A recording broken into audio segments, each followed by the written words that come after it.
konferencji.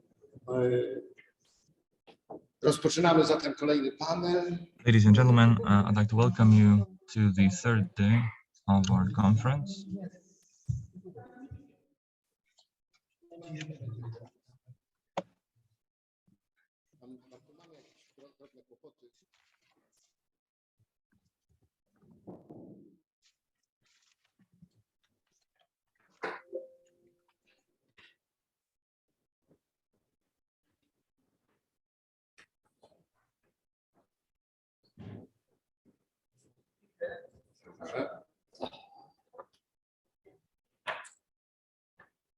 Marek strasznie głośno, prawda?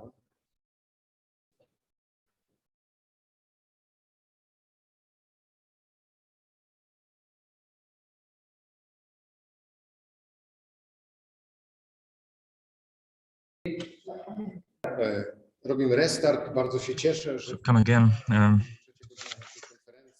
to welcome you officially to the third day of our conference, Rebellious People, Protests in 21st Century Europe. We will continue to debate the causes and course of rebellions, and the first panel, Traditions, will be moderated by Iwona. Kurz. Thank you, welcome. I think we will continue. Well, tempers run high and debate. There has been a lot of theoretical and practical input that could be applied to our struggle as rebellious people, and this will be devoted more closely to there has been a lot of 20th century rather than the 21st century. We'll start with Marek Beylin's paper, Women, Anger, Solidarity. And I'll give the floor to Marek now. Let me remind you that you will have 15 minutes to deliver your presentation. Good day to you.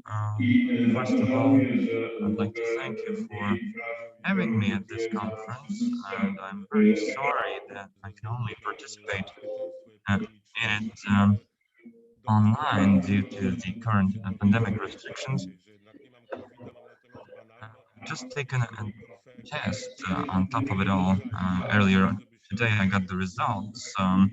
I'm negative as far as COVID is concerned. However, I have contracted the good old influenza, so I'll try to be brief, try to mobilize my strength. As far as traditions of rebellion and change under women's movement from the 18th century on, and I like to think of the instruments of operations and epistemology that can be used, rehashed, and reapplied today when we reorganize ourselves for different causes, for different social minorities, and in order to build a better social deal that could allow us to address the most acute catastrophe and disaster of our days, that is the climate change and the attendant disasters. A French historian of women, Jean Perrault, traced different rebellions of women of working class and countryside in the 18th, 19th, and 20th century in France. These proletarian women had to be vigilant in order to struggle successfully despite the inconducive conditions such as poverty, lack of food, or shortages of food supply in their shops and stands in order to prevent theft, as well as regulate prices of bread whenever they were hiked illegally by bakers and sellers. So they set prices and fixed them so that they were more suitable and just. They also sold food on their own, straight from the cart, from the outskirts rather than from the marketplaces, thus organizing a more parallel and horizontal structure of sales. And this practice was involved women of all generations and statures, including proletarian women and housewives. Mostly they used words rather than physical violence, and those verbal appeals also involved men. Sometimes stones were cast. However, in direct confrontations, they also used parodistic uniforms in order to mock the official order. At the beginning of the 20th century, in one instance, women participated in a protest with a performance armed with pans and utensils. They derided clerks and members of the ruling class in one of the French cities. Those women contested the ruling class and the social order, despite intense countermeasures by the official ruling class. Many of them were sentenced to imprisonment, forced labor, and sometimes even death. At the same time, judges were pretty lenient towards these defendants, concerned with the fact that they were literally unable to be held responsible for their actions, and they were desperate in taking them. And this women's rebellion attracted a lot of social energy and interest from scholars, as women not only attracted the authorities but also attracted academics and observers that saw it as a manifestation of chaos versus order, as an epitome of defiant stand towards the current vertical social relations. If I may, I will have a few comments on that. First of all, despite the patriarchal, historical, and political traditions, including leftist traditions that treat these protests as part of folklore, these of solidarity and anger that were devoid of physical violence. At the same time, we could see how these practices resurface and come to the fore during the recent women's protests in other countries, including Poland.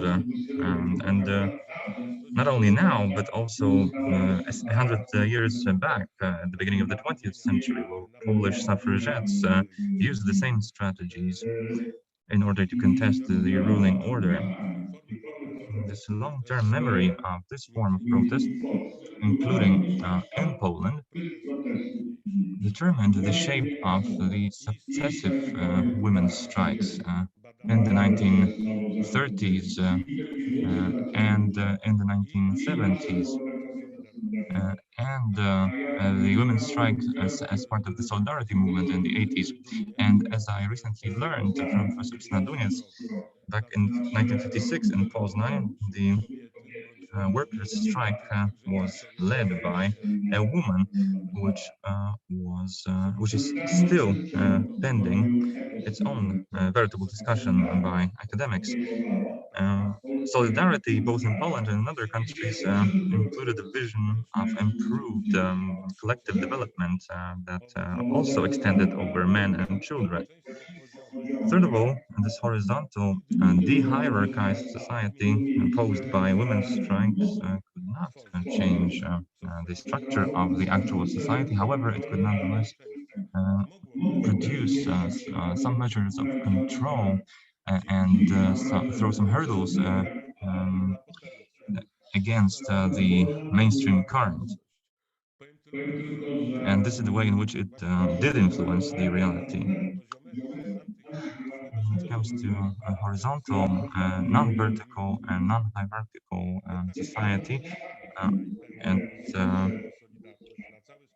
has been most poignantly expressed by the fourth wave of feminism. And I think that as a man myself, 60-odd years old man, an epitome of the boomer generation, I would not dare to treat these protests as my own had it not been for the invitation by Cox in her manifesto in 1986. And the triple oppression that she described, racial, class, and gender-based oppression, in which the oppressed see more and see more acutely, and their efforts lend themselves towards the struggle for a better social policy. So the oppressed that are at the bottom of the social hierarchy struggle against an order that discriminates and oppresses them. The experience of discrimination predisposes women towards a more accurate diagnosis of a social system, especially with the women who are non-white and who will not treat the feminist movement as a mere equality of men and women, but rather will delve into the social inequality within the women's circles and class divisions among them, and racial divisions too. Cox writes, wrote it in 1986, and to me, this analysis is crucial for the relations between Polish feminism and poorer stratas of the Polish society. This is where the work for policy of solidarity starts. Poses a new stance towards liberal feminists, offering a joint field of play and a field of struggle, a platform at which class and racial divides can be bridged and can unify women towards a common goal, which they will fight for inextricably rather than fight their own respective causes.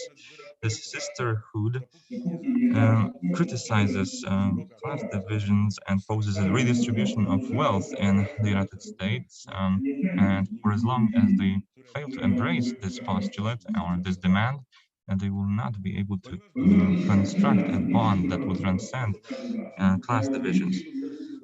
Since experience of American women, American white feminists showed that they had more in common with white males than with their black sisters, and then this class and racial divisions were often used by the dominant discourse in order to expand the racial divide and sow discord among feminists. The vision of solidarity posed by representatives of this movement and embraced by the subsequent movements transcends their own social divisions and the limitations of their worldviews. It tries to embrace those who are at the margin and the fringes of their vision. It also poses an equality in partnership in experiencing and discussing different experiences and enabling others, giving them a voice to express their own social experience that could not be described or accounted for by members of the privileged class. This attitude can translate into more equal, more equity in the struggle for a better social order, both to men, and women, and boys, enabling all of these groups to participate equally in their revolutionary struggle. I mentioned brave solidarity as opposed to the most classical rendition of solidarity that only extends on the members of the same group that is homogeneous. This kind of solidarity has recently been transcended by the women's strike. And Joanna Pawliszkiewicz, a well-known activist in Poland, recounts her experience as part of Obóz dla Puszczy, an environmental organization fighting for the conservationist cause in Poland, who was aware enough as to recognize the fact that foresters did love the forest itself, even though they were perceived in the media as those who exploited ruthlessly. So her viewpoint, Pawluszkiewicz's viewpoint, embraced and gave room for difference and empathized with the seemingly rational stance represented economically, at least by the foresters, who did not want to agree to lower wages, but also accounted for the needs of other groups, other stakeholders involved in the process who were driven by conservationist cause. Pawluszkiewicz, together with the workers of those other stakeholder organizations, such as national parks, who are vastly underpaid, hopes that a platform will be established that will transcend these class divides and bridge the gaps between these groups under the umbrella of a common cause, which is environmental protection. So she also mentions, and I concur with it, the importance of rage and anger and harnessing them as part as solidarity activities. It was also anger that underpinned the solidarity protests and underpinned likewise the Me Too movement in the West. Anger today is now channeled by the LGBTQ communities who harness it for their own cause of social and civic equality. Angry words, radical demands that transcends the acceptable forms of expression and what we are used to in everyday language are also used by the participants of a struggle for common causes. Without angry words, anger itself, emotionally non-verbalized, can be misdirected and channeled against the movement. These demands are well voiced by Alex Freiheit, who poses a protagonist of a young rebellious girl who is autonomous in moving through the reality that surrounds her and who grows through her angry experience. The excluded can attract others through anger and use it to establish an emotional connection between them and harness anger in verbalized anger in producing new demands and voicing them in the public sphere. Obviously, these tools have to be selected properly and accordingly with the social group that they are employed by. When it comes to change-driven policy, I'd like to finish with a quotation. Participation in politics and participation in joint activities not only demands postulates of equality, equal rights, but also continuous work for others of different social status. This way, those who gather in the streets produce a vision of equality, freedom, and justice different from the one that the mainstream opposes to it. Both I myself and the other merge into a communal entity that is based on not only mine or yours, but also on what is common to us and on a certain shared liberty that we subscribe to. Which brings me to say that for the past 200 years, we are still struggling to implement the historical formula, the historical triad of liberté, égalité, fraternité, or rather than fraternité, a sisterhood, because it seems to be a sisterhood that enables us to work out new tools that will be more efficient in fighting for a certain amendment of democracy, flawed as it is today. If I may refer Austina and Brodeur, I'd also like to comment that we are still struggling for policies based on solidarity, on angry solidarity, and in these changing conditions, especially given climate change and our care for the planet and our joint responsibility for the planet and for each other,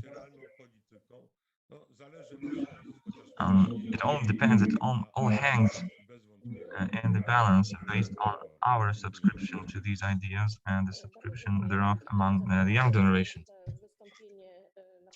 Thank you so much, sir, for this presentation, for this paper. And we spoke about continuity and its disruption in the tradition of rebellion. We jot down our questions and move on smoothly to our next speaker, Mr. Błażej Warkocki, who is going to speak about Everything Looked Like It Was from the People's Republic of Poland, genealogy of the first equality marches in Poland, 2004-2005. Błażej Warkocki represents the host institution, Adam Mickiewicz University, Poznań. We all have read his latest publication, an anthology of Polish queer literature.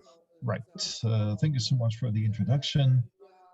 And I am an academic from the host institution. However, I would like to point out a change of my title. I thought about this for a long time, and I decided to use a quote from Edward Pasewicz's novel. Everything looked like it was for People's Republic of Poland. However, I felt uneasy about the title, and I changed it in reference to Fukuyama and his popular claim made in the 1990s, the early 1990s, about the end of history, and the year 1989 as the end of history and the beginning of the perennial present. I do hope that this will help me develop my main claim.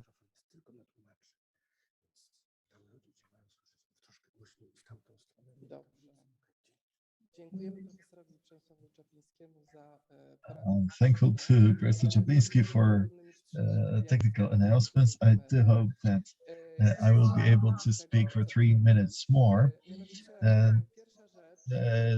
The first assumption I'm going to make is I think it's very simple. The necessity to write the queer history of Poland, or the history of queer in Poland. This is an ongoing project, not only in Poland, but also in Eastern Europe. And this is because the matter is of utmost urgency. The rights of LGBT people have become an element of the political agenda. And Judith Butler has recently used the term fascism in The Guardian recently, or we've also heard the term neo-fascism. And the other reason for my presentation here is very personal. I was there in 2005, and I believe I'm not the only one. And I have some symbolic profits, even though they're very much ambivalent. And, also, texts come out about it.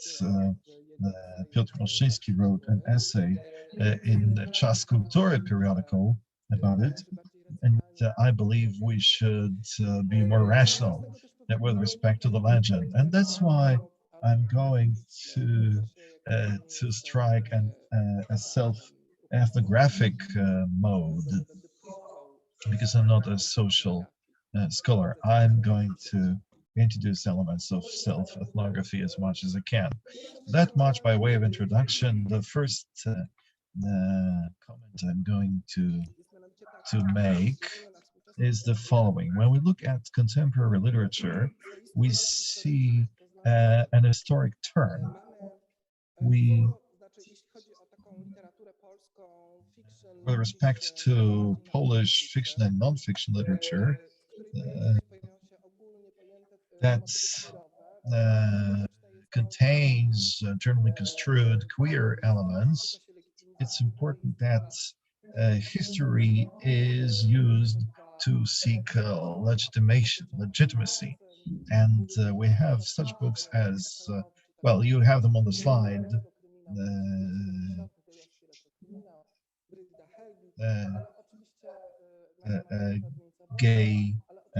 A gay retro crime story by Brigida Helvig, but there are more texts of this sort here. I'm showing you some other texts that seek legitimacy for queer literature in history. I'm referring here to books that came out after 2010. I'm not going to discuss all of them here, but as you can see, there are quite a number of texts, especially if we juxtapose these works with what came out a decade before, right after the year 2000, at the very beginning of the 21st century. I have a feeling that legitimacy was sought in the present, in the queer here and now, and we deal here with a lot of texts that testify to this. Now, moving on to the genealogy, which is our background, I would like to mention two books which came out recently because they describe two decades, the 1970s in Poland, the black one, and the 1980s, the gray one. We see them as the onset of post-war emancipation. This is the 1980s. This book is of special importance. Characteristically, it came out in English. It hasn't been translated into Polish. The author speaks about the 1980s and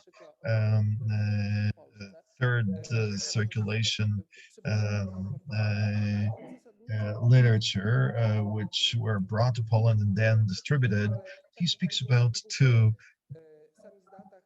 major works. One of them was known as the Bulletin. Later, it was known as the Stage, and these were actually loose sheets of paper that were published by an activist who emigrated to Austria, and between 1983 1987 he published them in Vienna. Then he brought them to Poland and distributed here.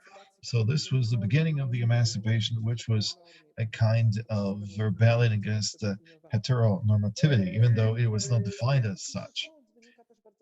Schulz says that we saw in the 1980s some first home groups, as Jędrzej Burszta indicates in the other book, that one of the major places, local initiatives, Polish local initiatives came up. I'm referring here to Ryszard Kisiel and his Philo journal. I'm referring to Gdańsk because we have recently been able to watch a recent movie, Hyacinth. In the first minutes of the movie, we have signs, and the other one is Maski,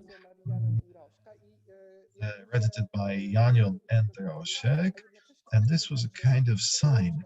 Yet both these were made, they were published in Gdańsk. etap or stage by Selarowicz was published there, as well as Maski. Now, moving onwards, in the genealogy, we move on to the 1990s, and thinking about them, I would like to indicate the article by Kinga Donin, that is The Limits of Public Discourse, a TV talk show with lesbians and false friends. This was the first Polish talk show with homosexual women.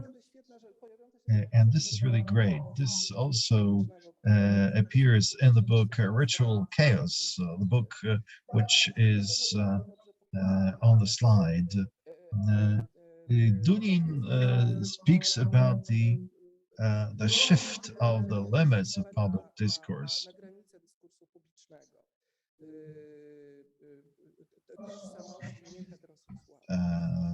Of non-heterosexual identities. Again, self-ethnography, I would like to refer to the book on the left-hand side of the slide. I co-edited it with Leszek Stefniewski in 2004. When I leafed through the book now, and the introduction here was written by Kinga Donin, I noticed how much the authors of the book, were critical of public discourse, of mainstream liberal public discourse. You see fewer texts related to right-wing, to the right-wing political spectrum or to the Catholic Church, but we have criticism of articles in such dailies as Gazeta Wyborcza or periodicals such as or weeklies such as Tygodnik Powszechnego Polityka. Our criticism, however, was insufficient. We are talking here about redistribution versus recognition. And I have a feeling that the book, Homophobia, the Polish Way, LGBT rights were not always included into the set of human rights. I believe that we are only later, after the first marches, did we include this into the mainstream of our agenda. I would like to very briefly refer to one Poznań-based monthly, Inaczej, or Another Way. The first title was rather paradoxical and ironic. It was a journal of those who love in a different way. But this is a major part of the history of Polish queer. As you can see, it came out in Poznań for over a decade. It is analyzed by Ewa Majewska. This is still the pre-internet era, and all the tools of oppression, all the tools of riot and rebellion are a bit different. This was also an archive which still exists or may not exist, related to the periodical, and might be an interesting material for analysis by different disciplines. And now we move on to the creme de la creme. Equality marches in Poznań were by no means the first ones to be staged. They were preceded by marches in Krakow or Warsaw. But I would like to remind you of some of the facts. They are facts. 20th of November 20th, 2004, an international stopped. The protesters were barely able to walk a few meters. We were stopped by the police because of the great aggression towards the protesters. At that time, the police were on the side of the protesters, not the counter protesters. in 2005 we have another march which was banned by the mayor of Poznań. The ban was upheld by the voivod of Poznań, by the governor of Poznań. And one other fact is that the ban on the march was groundless, as was indicated by many judicial decisions made later on. And this is important from the point of view of further marches organized later. Despite the ban, the marchers appeared in Poznań next to the old brewery, which was back then the biggest and most prestigious shopping mall. Despite the police interference, protesters basically walked around this place. And then, after the rally was disbanded, the police intercepted 65 persons from the crowd, and they moved them to. They rounded them up and they moved them to police precincts. I have a movie here. I have a short video here.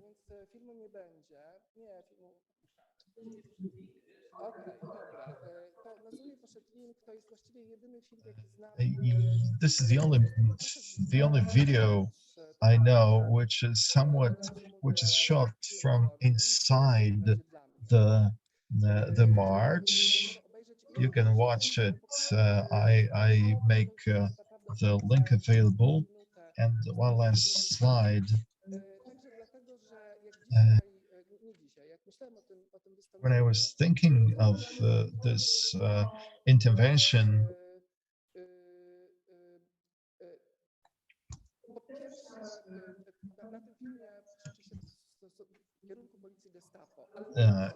you can hear shouts or people chanting Gestapo or communist police against the police at that time.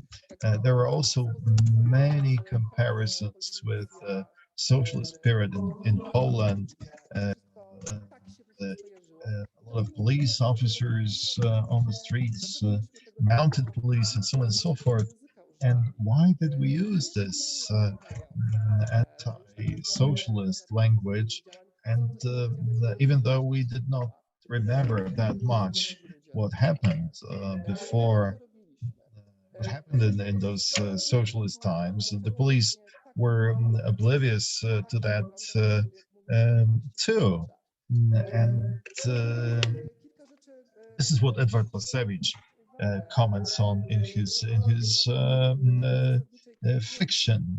Now to move on to a conclusion, one thing which seems important is that we reversed positions, that is, those who ordered suppression of the parade, of the crowd, used to be opposition members under socialist times.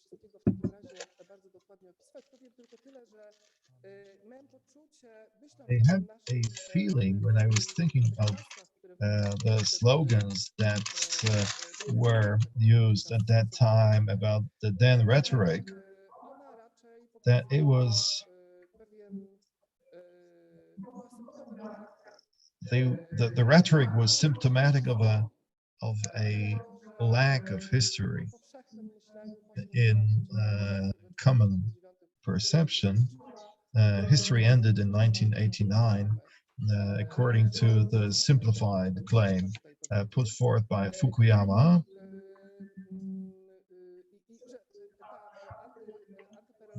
And this anti-socialist rhetoric was symptomatic of a lack of history, because history moved on Equality Parade in 2005 was a symptom of that. I think this might be an interpretative framework for discussing the present day history of queer in Poland. Thank you so much. Thank you so much. I'm sure we will be able to Q&A session. Now I'd like to give the floor to our next speaker, Maciej.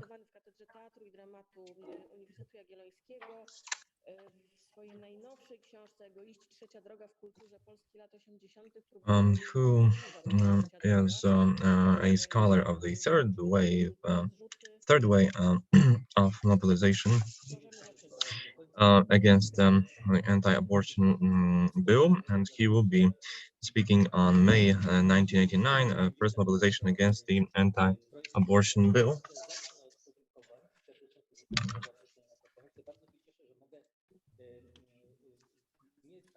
Okay. I'd like to talk to you today in a way that is different from my run-of-the-mill conferences, which are usually those of theater scholars. I'd like to make a side note that this conference has been tremendously organized and conducted so far, for which I'd like to thank you. I can see the online participants is Agnieszka Graf. I'm saying so because I would like to paraphrase her own essay. Something has spilled over in Poland, in which Agnieszka Graf writes about the final installment of the women's strike, Women's Liberties. I'm currently conducting a project on the first draft of the anti-abortion bill of 1989. And the first part of this project features an analysis of the political field that featured opposition parties, the mainstream and the church. And I think that the anti-abortion compromise was struck way before the 1993 compromise, which officially ushered in the new anti-abortion era. And the first solidarity, as it's known today, was a set of social practices and the rituals that both recreated and created the rules of tight-knit trans class and ardent dependency of society on the church, and the rules of this dependency were coagulated during the 1980s and were transcribed onto the presidential campaign and parliamentary campaign of 1989, and determined the political campaigns that followed. Obviously, it is not the main point of my paper to detail these theses. I will stick to Jan Józef Lipski, who was the most left-leaning representative of this solidarity mainstream. Jan Józef Lipski's trouble during his political campaign were evocative of the leftist trouble, especially at the regional level, as spearheaded by the Bishop of Radom at the time. More rare is the response of Jan Józef Lipski to this campaign, at least as far as its research is concerned. Lipski stated that he was opposed to abortion in any form, but he was also opposed to penalizing it criminally, and he thought that it was just to give the woman the liberty of choosing, of choice, whenever her life was put at risk medically.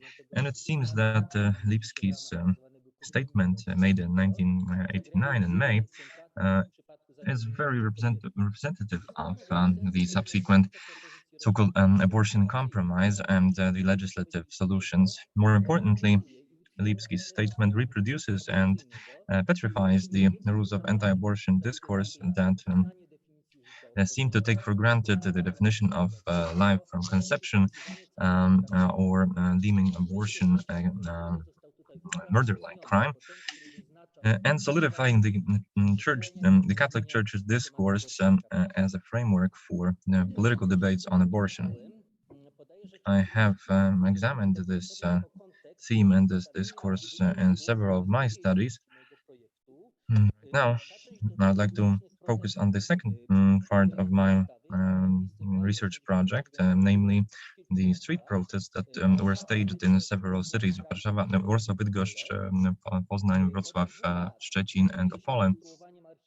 Back in May 1989, for the past several years, I have researched the visual archives and oral history of those protests, as well as the archival materials stored in different state archive branches across Poland.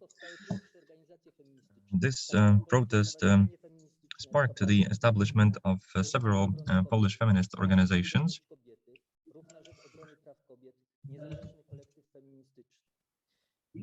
And many of these associations remained active at least until the nerve-wracking 1983 and the passing of the anti-abortion law. So we could say that May 1989 was the cradle of the contemporary Polish feminist movement, which was galvanized by a fight for legal abortion.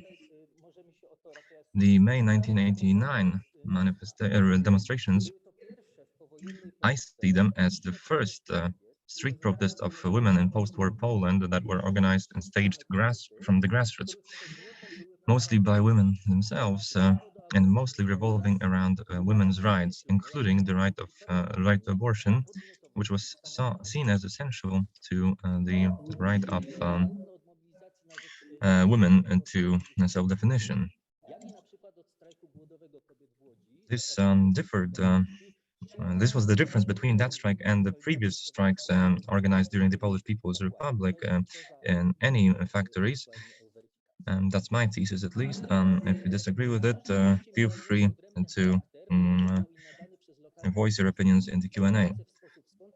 This strike was mounted by local activists who organized themselves from within, from the grassroots, individually in different cities, although they were coordinated later on in June 1999, which also unfortunately brought the first seeds of dissent in the movement. And today I'd like to focus on the women protesting in Bydgoszcz. And the story I'd like to refer today, well, if I were to be grandiloquent, I'd say that this is an untold story that is long overdue as far as the telling thereof is concerned, as it has not been accounted for in any genealogy of Polish feminist movements so far.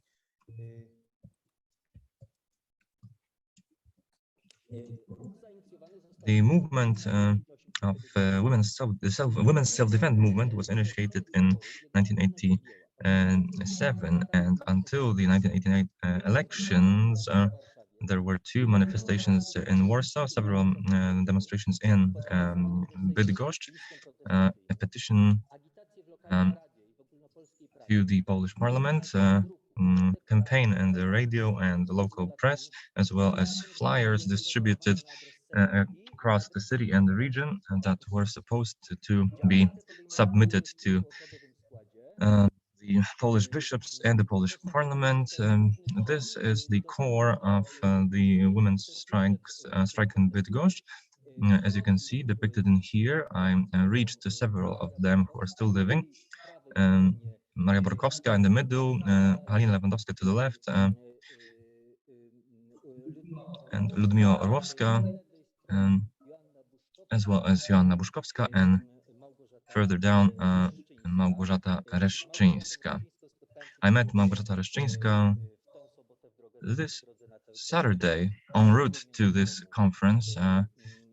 I called in on her appointment, and we had a conversation for the purpose of this project. Halina Lewandowska, the person to the right of the person with the bullhorn, was the leader of the movement, supported by her husband Gerard, And I'm using this construct of support, and I put her as the leader of the movement because this is according to the story that was recounted by the members of the movement itself. She was a non-compromising leader of the group, which drove the movement towards a more decisive discourse. She was active in several committees of those imprisoned for their convictions, and until June 1982, she was interned in Goldap as part of the martial law.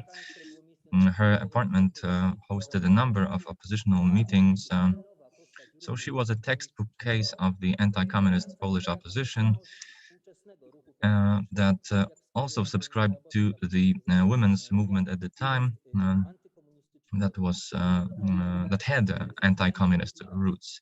This is where things get complicated, though.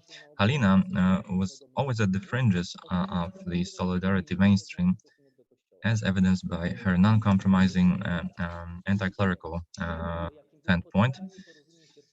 And she said famously, famously that Wałęsa spoiled the signing of the August agreements by involving the Pope and the religious paraphernalia, such as Virgin Mary of Częstochowa, in the entire ceremony. We protested against involving the church in the movement, but our protests were left with no response whatsoever. Jan Rulewski, leader of Solidarity in Bydgoszcz, spoke of Halina as the one who publicly criticized the church and its hierarchy, which caused her ties with Solidarity to be reduced to friendship or familiarity in 1989, and which drove her away from running for the parliament, in the 1999 elections. In 1989, wrote Lewandowska, I participated in a May demonstration in which I carried a banner criticizing the church as Pharisees. I was accompanied by my colleagues from the Christian movement, and they were very disappointed to see me with the banner, and they denounced me as a communist, even though I was not one, after all. And this goes to show you that the woman, as the subject, as a citizen, uses her own body to cut through the mainstream symbolical performance, and this closes and brings to the fore a different fundamental division within the opposition movement, which pits women on the one hand against the Catholic Church on the other. It was according to this division that the movement of women's self-defense led by Lewandowska was organized. First of all, a Bydgoszcz-based activist pointed to the church as the direct organizer of the anti-abortion bill, even though there were some claims that it was a provocation of secret services. The women were rigid in claiming that it was the church who underpinned the entire movement, and claimed for not lifting the right to contraceptive measures. Now, as far as emancipation is concerned, the women's self-defense movement posed the demand of unionizing, because its members thought that it was only as part of the union that women could defend themselves, because nobody else would stand up to the new bill on their behalf. They also postulated a civilization and regulation of Polish medicine, as well as took on several environmental demands, while also criticizing men and the lack of support, their lack of support to women's right to self-definition. Some banners read, "Women, do you know that the bill favors a fetus over a woman and reduces you to the role of an incubator. We demand that women be recognized as human beings and that their intimacy be respected, and along with their parental decisions. The movement, fourth of all, pointed to the church as an institution that was not only the author of the bill, but de facto, but also as an anti-woman institution, and encouraged women to actively rebel against the church pressure that favored this bill.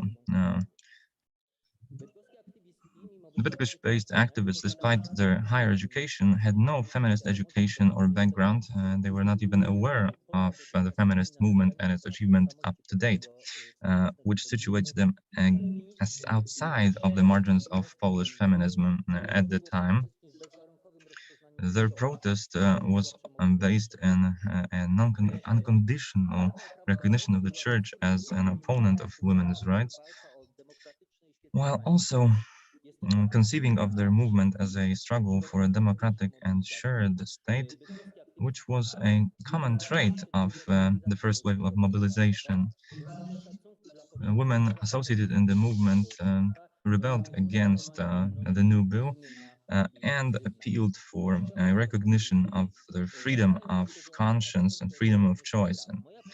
And back to what Agnieszka Graf said in conclusion of my paper, we should not so much argue about the date of the origins of the protest against the new abortion bill, whether it all started in 1989 or 1993. We should focus is first on the right to abortion, and the discourse built around the women in May of 1989 helps us realize that neither before nor after an entity known as the Open Church that aligned with the arguments of the progressive Catholic left to align itself with the church was actually a real-life phenomenon. So the conviction that there were different kinds of Catholic Church, different currents in the Polish Catholic Church is misguided. The second argument is that the shift, temporal shift in chronicling Polish her story is symbolically important because it determines our understanding of the significance of the feminist movement in the Polish public life, a significance that establishes an important context for the current women's movement. And it was the fight for abortion staged in May 1989 at the brink of the political transformation that establishes the cornerstone for the argument of division of church and state, a division that was completely overlooked by the oppositional circles, which soon came to power. And I should like to close with a poster of the Women's Solidarity Movement made in 1989 that refers to the mobilization of women against the anti-abortion bill. Thank you very much. Thank you so much. Now I'm going to listen to our last speaker during the first panel, Professor Andrzej Leder, a philosopher, a professor at the Institute of Philosophy and Sociology of the Polish Academy of Sciences, a practitioner of individual and collective therapy. Professor Leder is going to talk about Rosa Luxemburg's two decisions. A very good morning to all of you. Thank you so much for the invitation. Regrettably, I cannot be with you in person, but I'm going to be available virtually. I intend to discuss two decisions by Rosa Luxemburg, a well-known communist activist from the early 20th century.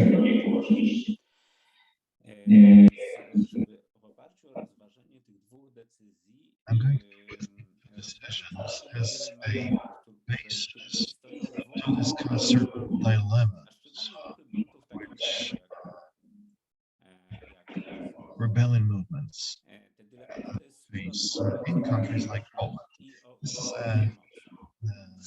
debate about internal democracy and the use of violence. I'll start with the following. When I was wondering about what made me refer to such a distant past, I realized that, in fact, the impetus was how much the opponent determines the dynamic and history of opposition movements. Both Luxemburg's decision I'm going to discuss are somewhat dependent on the nature of the opponent that she was dealing with. It turns out that this is very important, that the position, the person of the opponent is crucial for contemporary Polish opposition movements. That our language and mentality related to the contemporary nature of rebellion is shaped by practice and reflection on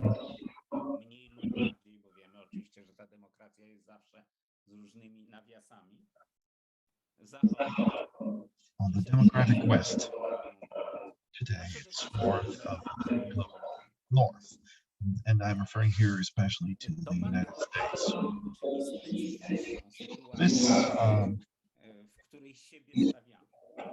This makes our situation rather unique. Imagine we are America, that we are operating in pretty much a similar world as the rebellious activists and women in the US, similar European societies. It seems that this is, I believe, in line to what kind of opponent we deal with in a country like Poland.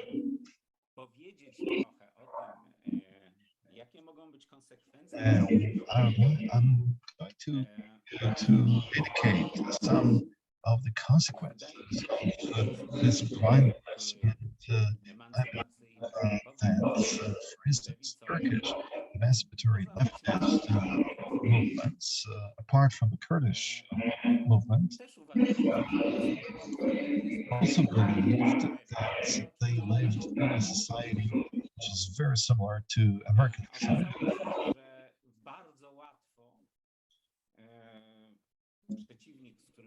It turned out that very easily the opponent of these movements in Turkey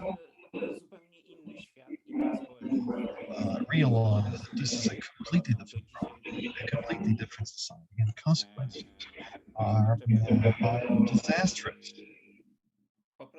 The president of Turkey showed a kind of violence which these movements were totally unprepared for. The question is, can we really be prepared for any violence the state can use? I'd like to make this one of the issues worth debating, the dilemma of violence. Well, if somebody said that this kind of violence is non-existent in Poland, I'd like to say that whatever happens on the Polish side of the Polish-Belarusian, Poland-Belarus border is actually murderous violence. If the border guard officers and the Polish soldiers take refugees to the woods, and then they beat them. Well, this is, I say, the onset or the preparation for the use of violence. I'm reminded now of a meme I saw yesterday.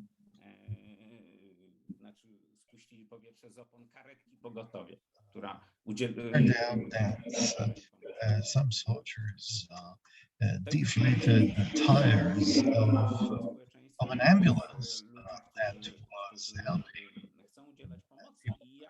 This is violence against people who wanted to offer help to our own citizens. And I believe that this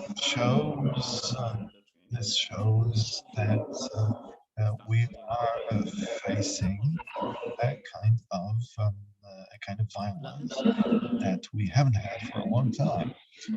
For example, martial law of 1981. I'd like to refer to a context, a historical context of using extreme violence, direct violence.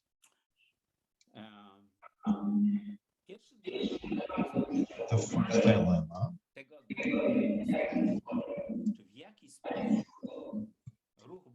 was about how a rebellious movement can effect realistic social change. And here, Rosa Luxemburg spoke against Vladimir Lenin. In 1920, Lenin, in his text What to Do, showed his concept for a revolutionary movement as a revolutionary party, and he justified the existence of such a revolutionary party by saying that cannot generate a consciousness of a revolutionary movement, and that's why they need to be indoctrinated by a party. From our today's perspective, this position could be seen as paternalistic, but I would like to play the devil's advocate.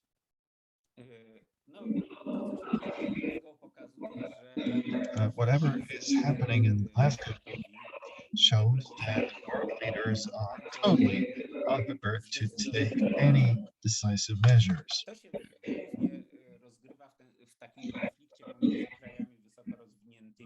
We're talking about conflict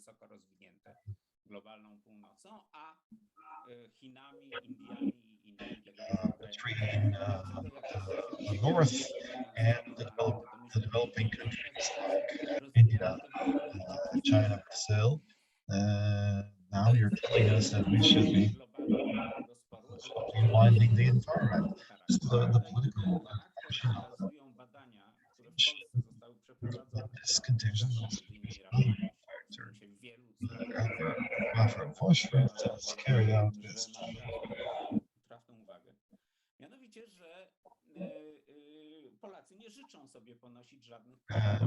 Bosch observed that Poles don't want to take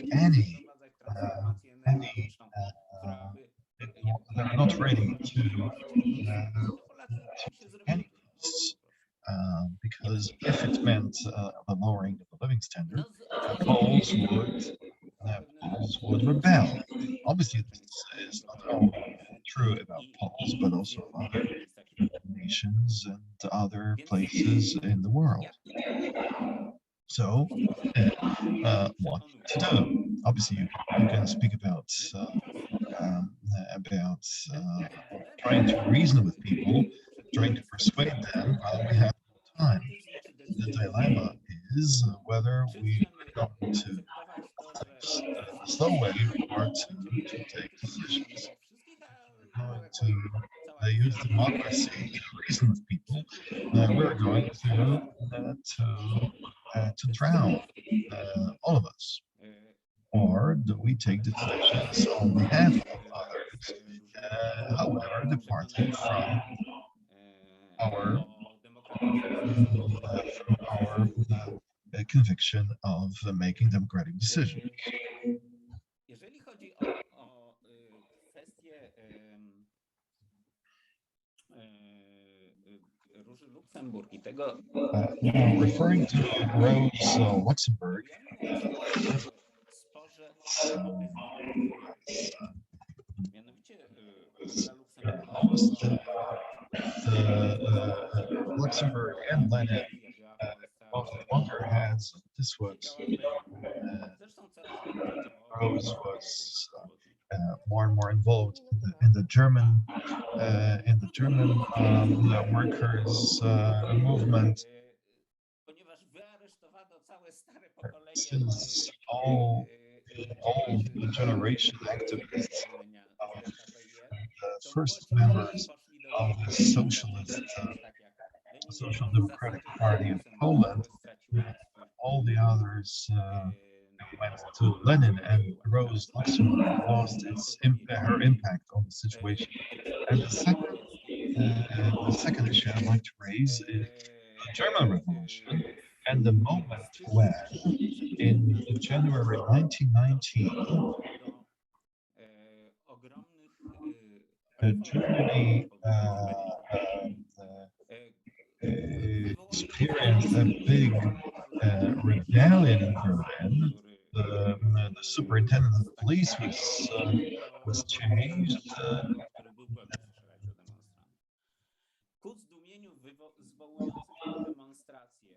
One who did not want to shoot the protesters was changed, was replaced by someone who wanted to shoot to them. The rally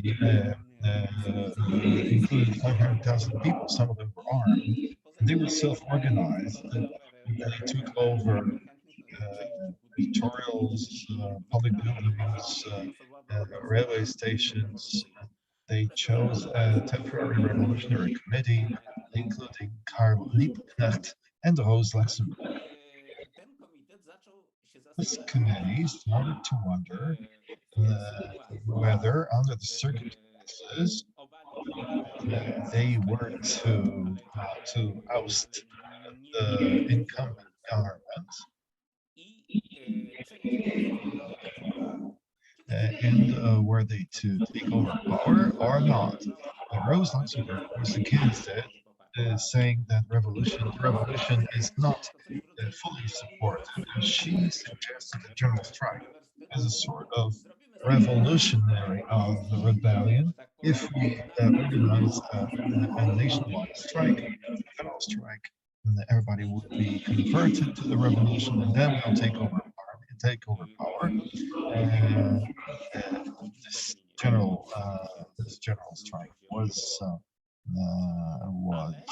held again. 500,000 people attended it in Berlin. But the government brought to Berlin Freikorps, frontline soldiers who simply started to fight in the individual districts in Berlin. Liebknecht and Luxemburg were detained and also murdered in Berlin. Now, the opponent we deal with is going to determine the character of the movements of rebellion.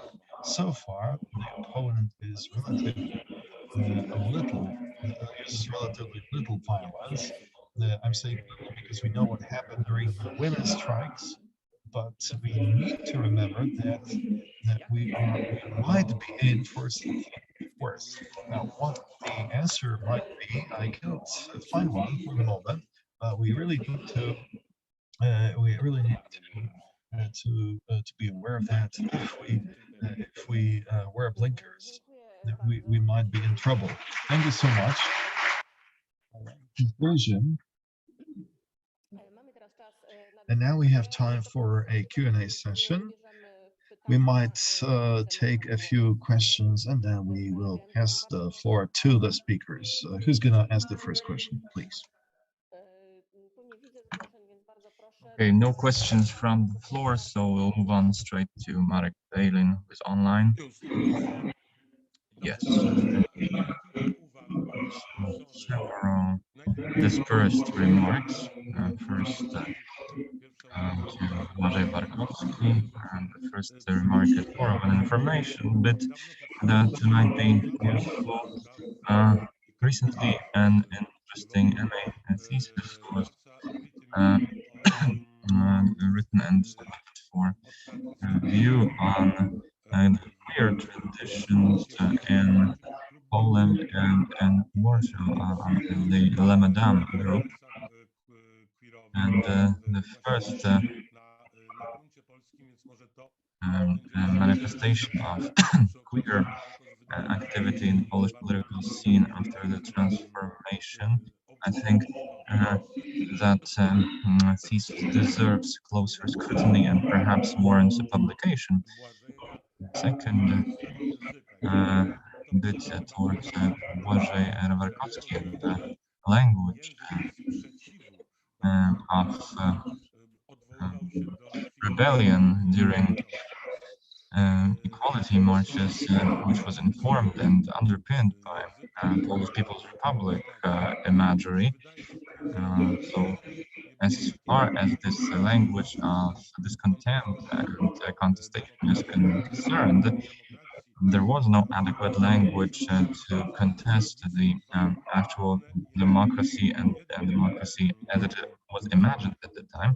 There were two languages in the public sphere that competed with one another. One of them was based on the Polish People's Republic's figures, and the other one was already transformed into a language of rebellion in the name of nationalism. And this nationalist language is language of rebellion. It's not only restricted to Poland. Its use could also be encountered in other corners of Europe, which means that from a pro-democracy movement, this language was appropriated, did appropriate Polish People's Republic's figures in order to change the political reality. Now, Marcin Kościelniak, Jan Józef Lipski, as far as I can remember, really the most left-leaning part of the Solidarity mainstream. There were others like him, jak Iwona and Andrzej Gwiazda, Bronisław Geremek, Lina Zakrzewska, Jacek Kurz. So there was a whole circle, a milieu that shared Lipski's worldview, although they would be hard to reconstruct as a coherent leftist sensitivity, and especially Geremek and Zakrzewska were representative of a similar point of view and subscribed to a leftist vision of decentralized Poland. And now this division and national democratic and leftist languages reflected in the institutionalization of solidarity after Marshall. So what we could see was the structuring of two circles, one of them built around the PPS and the other one on the Polish national democracy. These were historical reconstructions of earlier political entities and phenomena, but on the other hand, they were also a solution addressing the then current state of affairs that called for institutionalized ideological divisions that produced a certain counter from within the solidarity movement towards the church and its power grab,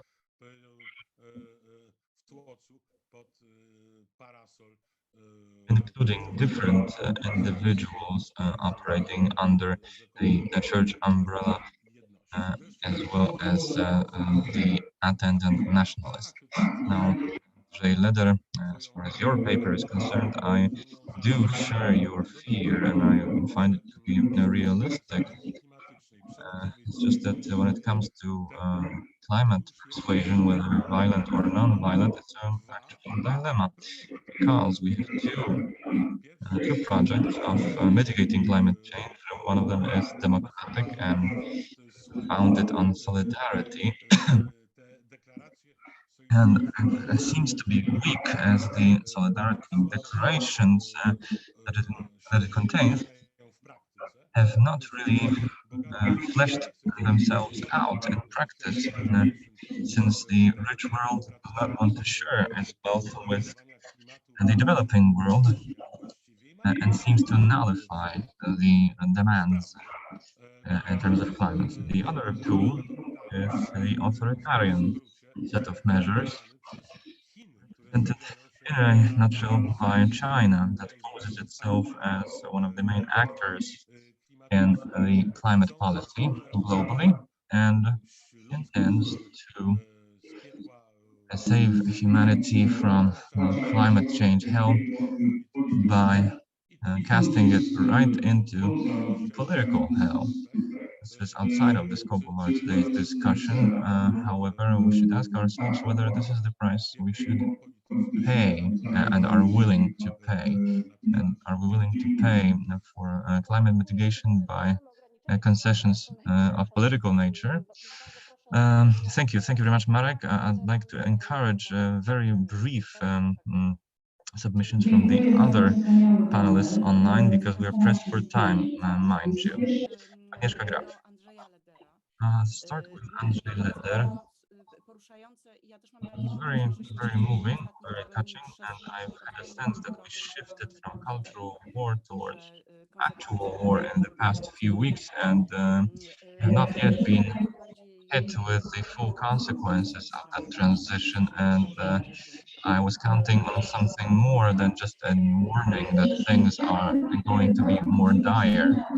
I also wanted to voice my remarks as two themes that I can trace in your presentations. The first one is the genealogy and the roots of the LGBTQ and women's movements in Poland, as opposed to Magda Grabowska and Błażej Warkocki or Marcin Kościelniak. I think that these references used to be very strong and visible, as my own paper presented yesterday, 2 days ago, that is, argued. And the same could be said of the exclamations and shouts directed at the communist police in Poland. The second thing is that women's movement have failed to pit themselves against the new political position in the early 1990s.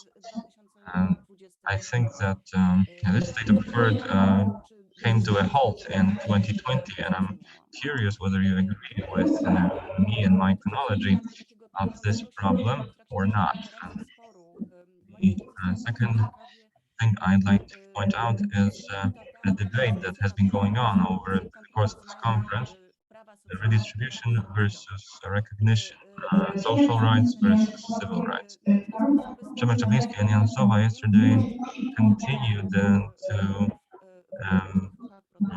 discern the impossibility of the combination of the two groups of demands in Polish political reality. And I've heard it from Marek Beylin today and Marcin Kościelniak, who both subscribe to a thesis that I myself support and push in my own book, namely that women's movement do not or fail to be contained within this division of civil rights versus social rights. It's not only inaccurate intellectually, but it is also driven by the allocentric view, which sees gender as a natural division rather than a political notion and view of work, guardianship or custody, and reproduction. At the intersection of these cultural and civil rights issues, we can situate women's struggle for their rights, which also encompasses their social rights. And Marcin Kościelniak, when it comes to Lipski, recently wrote 2 patriotisms and 2 homelands in teksty drugie, and I regret that I didn't account for Janusz Lipski's quote on abortion, who apparently was very conservative when it comes to his approach to gender and church. I'm personally troubled by that, but I don't know if it casts a new light on the entire left wing of the anti-communist opposition. I don't think that, as Marek pointed out, that Janusz Lipski was a leading socialist in that circle. And now we're going to have another question.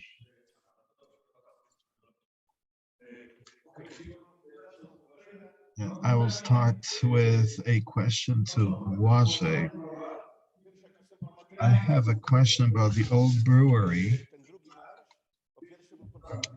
I know that the first march took place at the Imperial Castle, and then the second one was at the old brewery, which was a symbol of this ambiguous and hopeless relationship between the LGBT movement and neoliberalism. It somehow corresponds to what Agnieszka Graf spoke about democracy. The old brewery is on the one hand a symbol, but also became a protector of the march because the police did not escalate violence because they didn't want to break glass, the display, the window panes, the display window panes. Now, do we have any anti-abortion movements, pro-abortion movements that preceded the Manifa movement? And could you point to an enemy of the women who demonstrated in Bydgoszcz? And there's also a comment on Mr. Leder's text. Actually, this discussion was already made in the context of Święcicki's book, or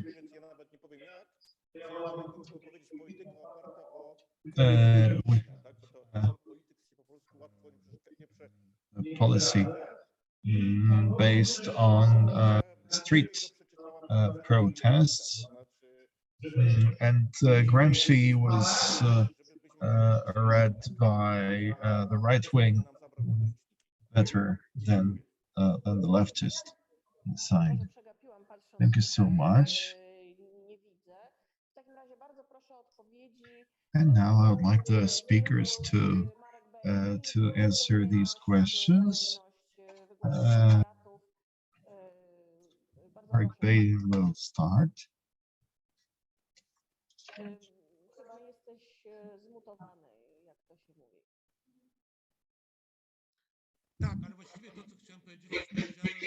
I said what I wanted to say in the debate, so I don't have anything more to add, anything more of interest. Błażej Warkocki then.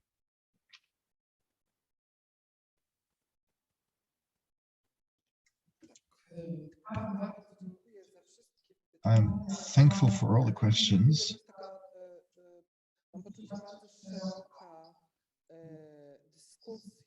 this broad discussion that ensued, I'm not sure if I am able to fully precisely answer the questions. When I think about what Agnieszka Graf mentioned, I was reminded of one thing I forgot to say in this self-ethnographic mode. When I was thinking about the participants of the Equality March in Poznań, I was wondering about who the participants were. And to me, these were my friends, but not only. There were rather young people who were well, students, grads and postgrads, those who taught foreign languages in private schools. I'm saying this because we were a kind of precariat, even though this word was non-existent at the time. And I remember one thing. I wonder whether it was before the intercepted Equality March, but I remember that in a theater we spoke with Marcel Schar, a trade union activist from the Cegielski factory in Poznań. We were meeting in the Eighth Day Theater in Poznań, talking about social issues, among others. And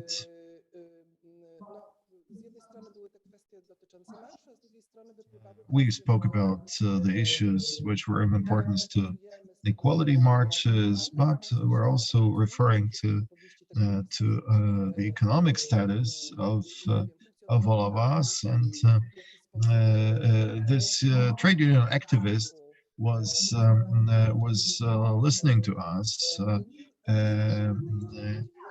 And said that well, if you're a PhD student or if you teach foreign languages in private language schools, you should have a work contract.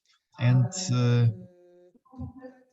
he said that we were really weak.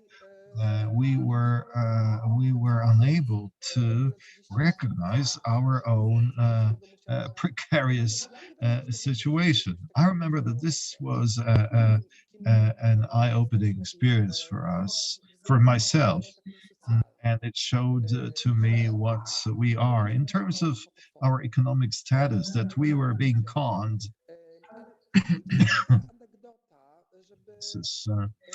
This example just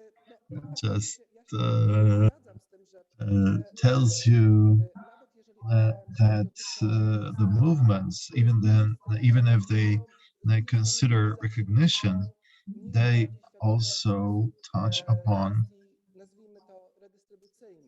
redistribution.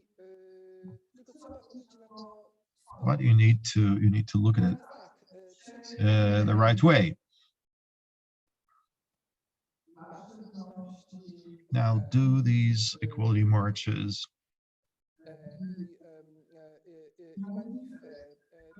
and the Manifa, is it a continuation of opposition, of the opposition agenda? You can look at it from this perspective, but I'm not convinced.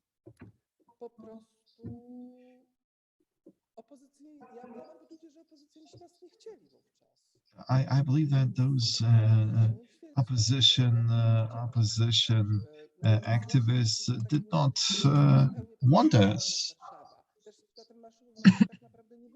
That there was no one who was symbolically important at those equality marches, and just because today I'm also I also highlight social issues, something I was oblivious to back then. I would distance myself from the clear-cut division that was proposed in the question, but I would personally opt for the end of history. It's no longer, it's not a continuation of oppositional struggle. with the authority of the People's Republic of Poland. And the old brewery as a place, as a venue, this is an interesting thing. This is a huge shopping mall. Back then, it was, you might say, a pride, an object of pride of Poznan residents and authorities. You could be doing shopping and be a witness to the police suppressing the protesters. And true, no window pane was broken. Or perhaps this is the uniqueness of Poznań, that in Poznań, people are very orderly, and they do not like to create problems. Again, I say that I'm not ready to take some other issues. Perhaps I wasn't able to explain everything, but then maybe I will try to. A short comment from Agnieszka Graf at the ban march, which developed into a rally in Constitutional Square in Warsaw. There were some opposition leaders, former opposition leaders, and the crowd was chanting that these leaders were with us. Przemek, the same issue. I wouldn't like this to remain only implicit. Agnieszka spoke about the dichotomy of the dichotomy between redistribution and the recognition. I also believe that this is methodologically inoperational. I'm against this dichotomy, and it seems to me that a vast majority of cases we are talking about here prove the inadequacy of the dichotomy. Not only the woman and her body does not fit redistribution or recognition, but also the question of equal rights for or equality of all kinds of minorities or ecozone. Is it redistribution or recognition? Most of the problems of today's world and Poland violates this dichotomy or undermines this dichotomy. My problem is that I know, or I think I know, that a solution would be the merger of citizens' rights, civil rights, with economic rights. But I'm not sure if this is the right solution. Marcin Kościelniak. I'm thankful for all comments. I'm going to briefly address them.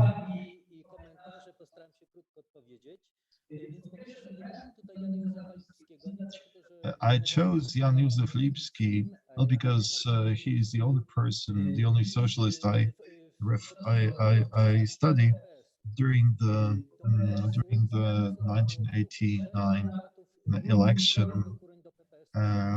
He was the only representative of the Polish Socialist Party, and that's why he can be seen as a representative of a leftist wing. He's also a legend of the Polish left, of Krytyka Polityczna as a journal, and I think this is somewhat justified. I'm talking here about mainstream because you had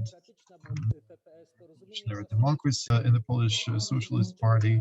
Then we had some radical factions.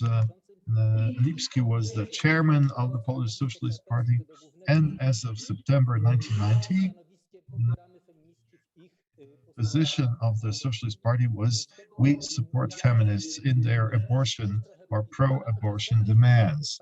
So but I do agree with Agnieszka Gaw, who spoke about Lipski's Teksty Genealogia.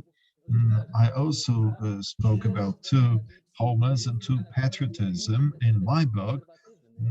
And I pointed out that Lipski was very conservative. His approach to the church was that of the then left, who were lay, secular. Lipski, if I were to if I were, I'm not interested in the nationalist, in the democratic, in the national democracy, but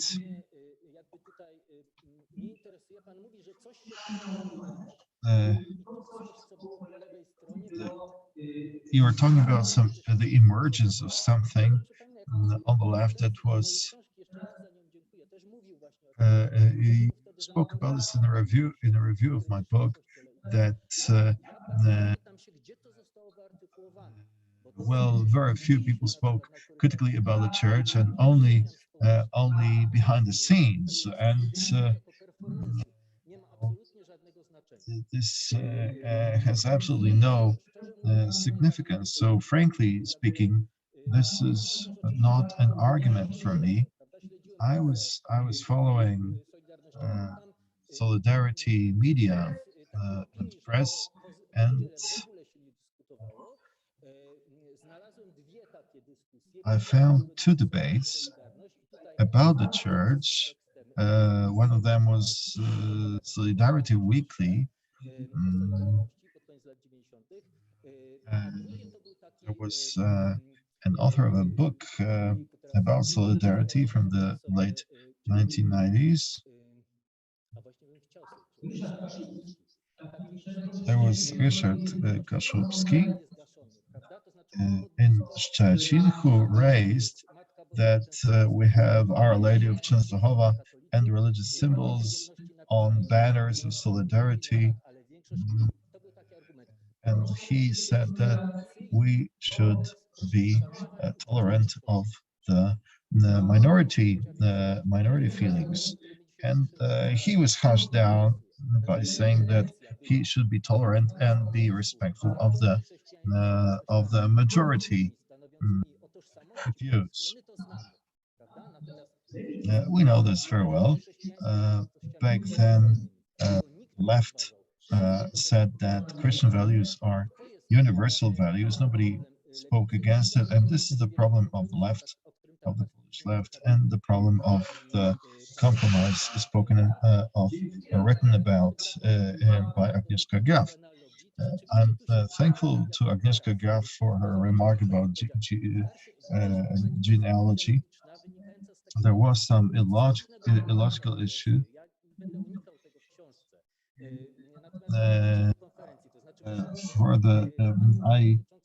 I started off from your remarks about women's strikes, and then I spoke about the identity which preceded the women's strikes, and that's why we're at cross purposes. But I'm wondering, I'm interested in how the identity of feminists was shaped by the earlier protest movements.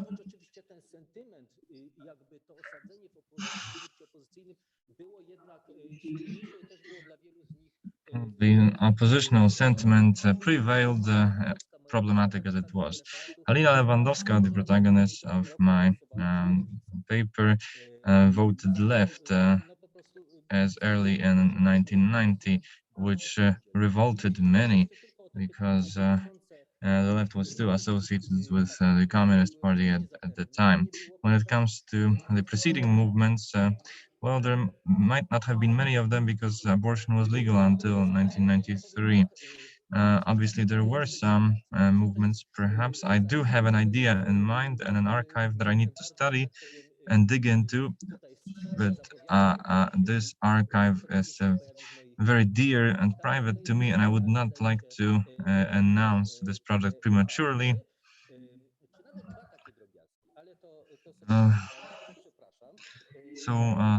Sorry for that. Now, who was the enemy as perceived by those women aside from the church? It was also the party itself. Party, well, the situation was complex. The party wanted to channel this anger for its own purposes.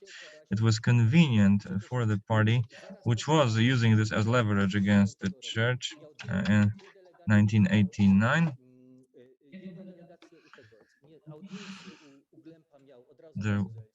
Jaruzelski had an audience with Cardinal Primate Glemp, and the second such audience was held between Glemp and the General Kiszczak. So there were talks and there was a certain back and forth around the bill before it was passed in the parliament. The women's self-defense movement saw this as not coincidental, but rather as a harbinger of a lasting alliance between church and state.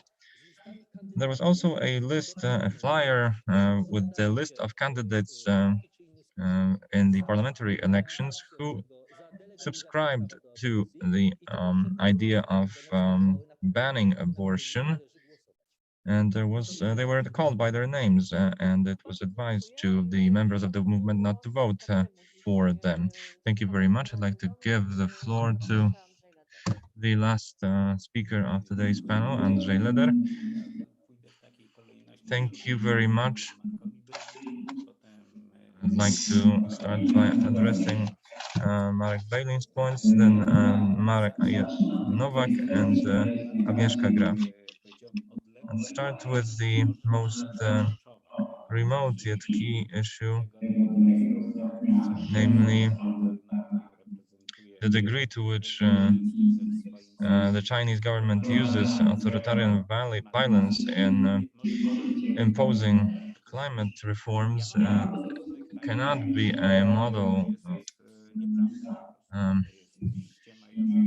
I think that this is all one big sham, the model pushed by China, because on the other hand, the authoritarian Chinese government has to legitimize itself in front of the Chinese society and its consumerist factions or the modern Chinese middle class. It is not coincidental that the Chinese log jungles in Africa and elsewhere and plant soy there in order to feed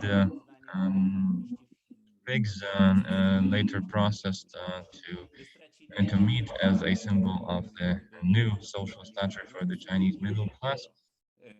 So I don't really believe in the authoritarian model of climate mitigation as pushed by China. Now, to what degree istnieje jakaś alternatywa, to znaczy do jakiego stopnia is there an alternative or to what degree can the climate movements can be perceived as an alternative, a viable alternative? I don't know, because they don't have any valid political weapons. They can't really weaponize the anger and coin it into reforms. And I should like to refer to what was said a moment ago, that is left in the 1970s and 80s, and rather said and associating the Committee for the Defense of Workers with the left is an intellectual mistake. Even back in the 1980s, the committee was a liberal movement with a leftist touch. And liberalism is not the left. And even though it manifested its Polish Socialist Party roots, the Committee for the Defense of workers nonetheless was pretty conservative in other dimensions.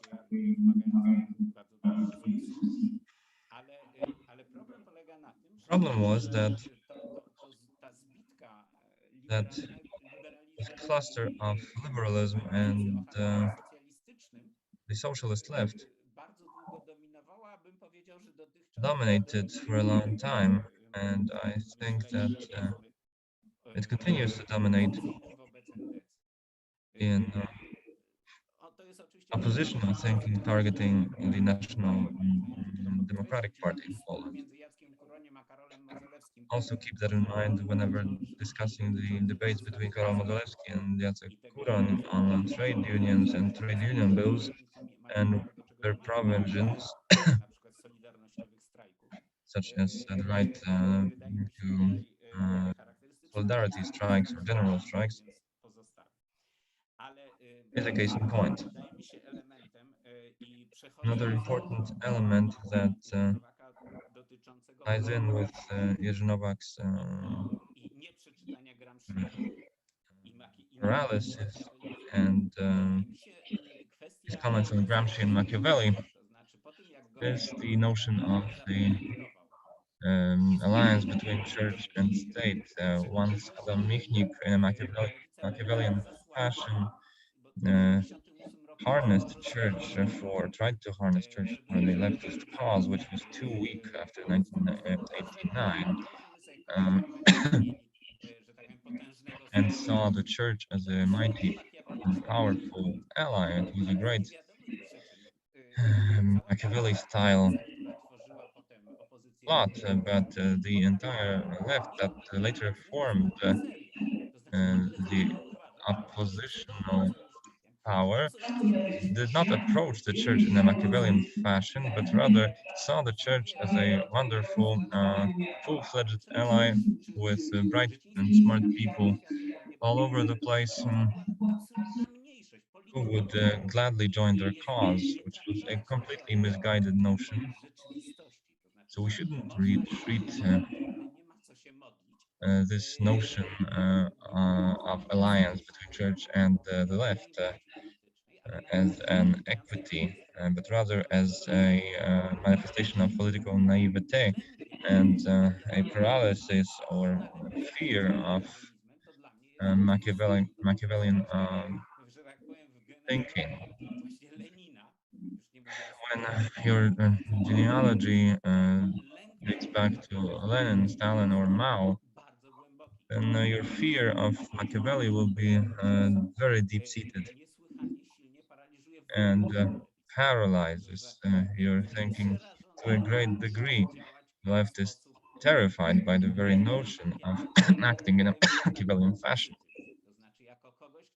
I approach Machiavelli in a more positive way as one who recognizes and analyzes pertinently a certain political reality rather than cheats you into believing non-factual notions. I should also add that, as Agnieszka Graf said, I'm not here to say what should be done, but what I can add,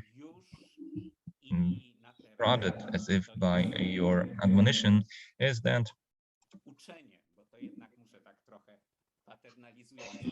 teaching youngsters and young leftists of resilience, of a certain resistance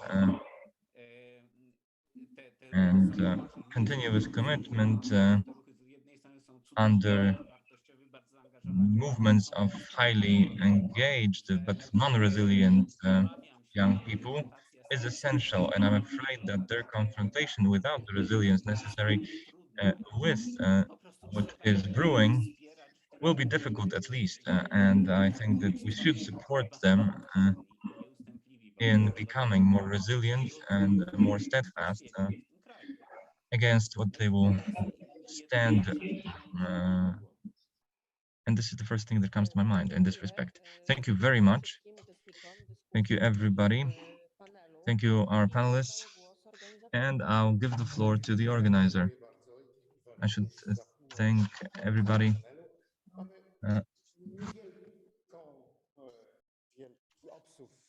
We are running late, as you may see, and structurally we're due for a break, and without a break, well, we would be due for even more protests. So we shall,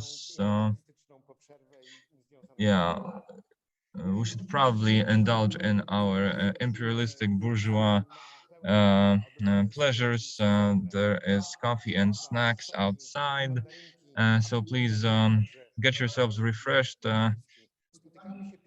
and make sure you grab the St. Martin's croissant, traditional Poznań sweet.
Nice to see you.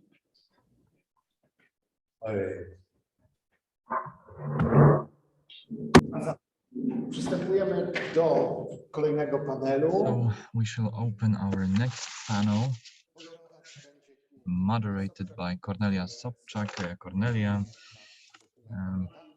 I put moderation of this panel into your hands. Each panelist will be offered a 15-minute slot to present, followed by a Q&A for all speakers at the end. We shall begin with Rosa Indellicato of the University of Bari, who specializes in pedagogy and published on education. She published several monographs on education. Her today's topic will be protest against climate change, young people as protagonists of an ecological transition.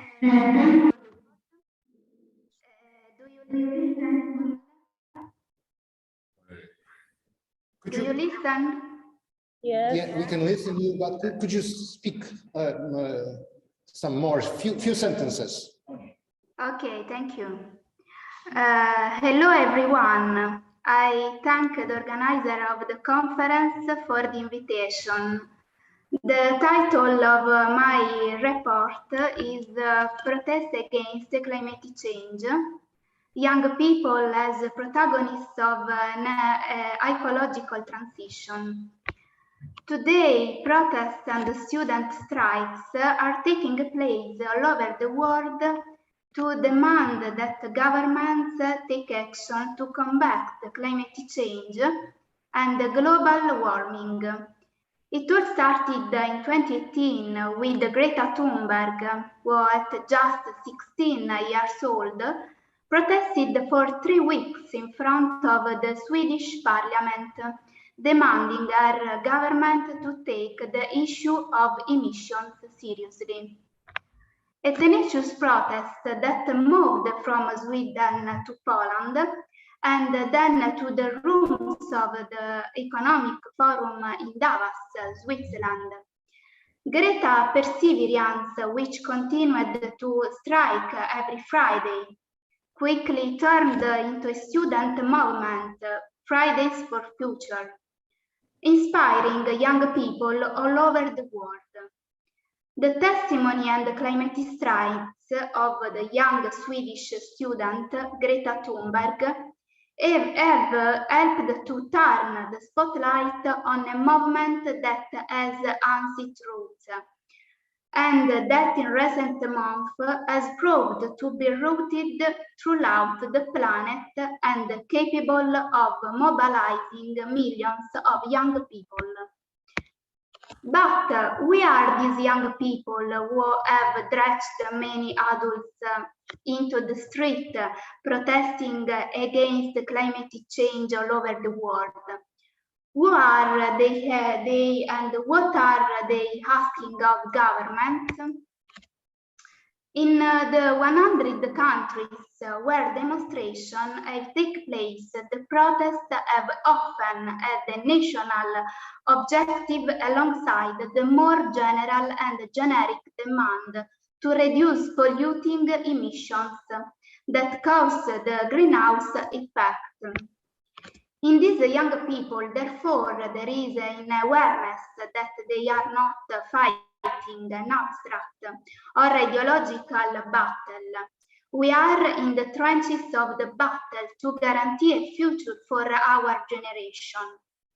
There is an awareness that there is little more than a decade left to act, and that failure to act will lead to serious consequences for our daily lives in the coming decades. Flooded cities, food and water shortages, droughts on the one hand and floods on the other, increasing poverty and forced migration. An awareness that unites young people from all continents who are calling on their leaders to listen to the scientists. A paradox that bodies well because the future is in the hand of these girls and boys, protagonists of a real ecological transition. What we are proposing to do from a civil and solidarity economy perspective is to try to recover a status that is ecologically compatible with nature. As Gail Giraud also shows us with his intervention on an economy for ecological transition.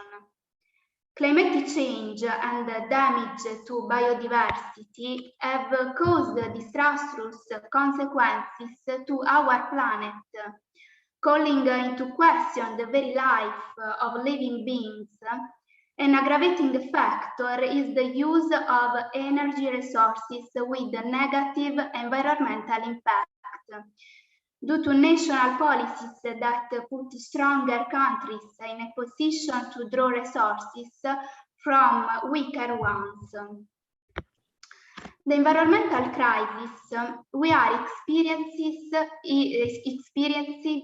is at the origin of the macroeconomic crisis that is sweeping society. The transition proposed by Giraud aims to advance all poor countries in terms of human development without increasing their ecological footprint, while all rich countries must decrease their ecological footprint without decreasing their human development index.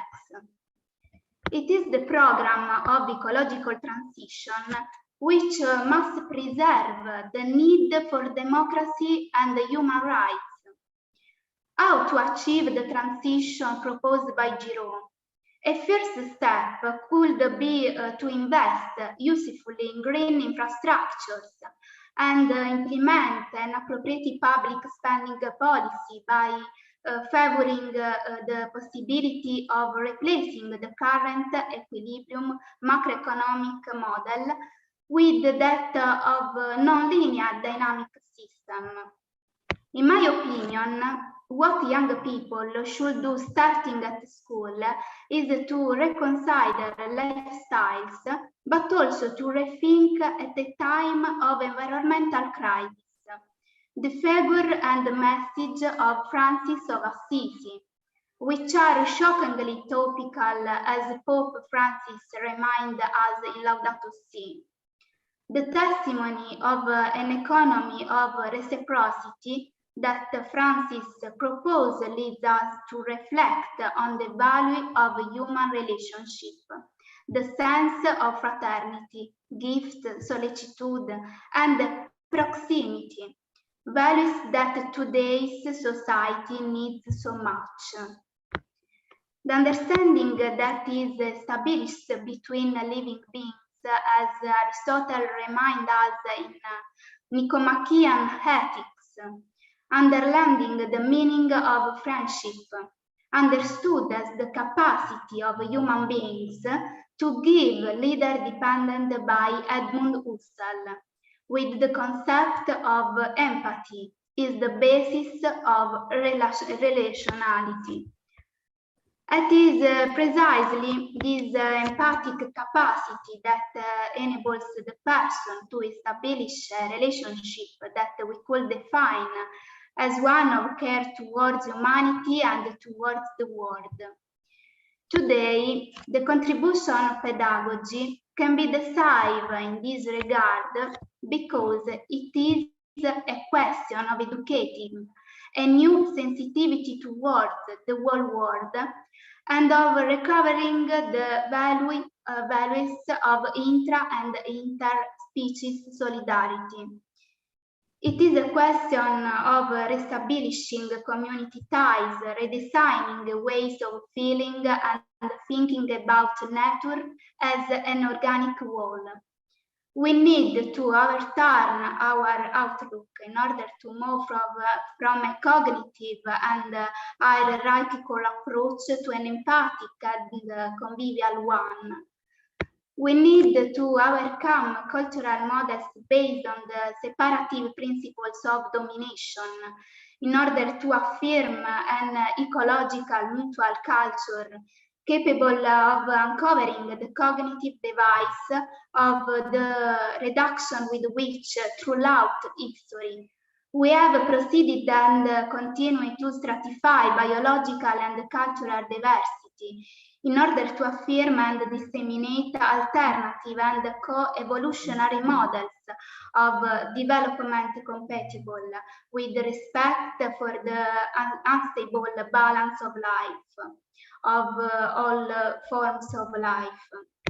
Pedagogically, the formation of a complexity-aware way of thinking, which originates from the observation of the common source of life, from which all living things, even in the extraordinary variety of their forms, find themselves as part of the unitary whole, must be taken care of. Francis of Assisi, with his evangelical motto, "There is more joy in giving than in receiving," invites us to abandon the path of exploitation and to undertake that of solidarity in a logic of peace and of an economy of solidarity and fraternity.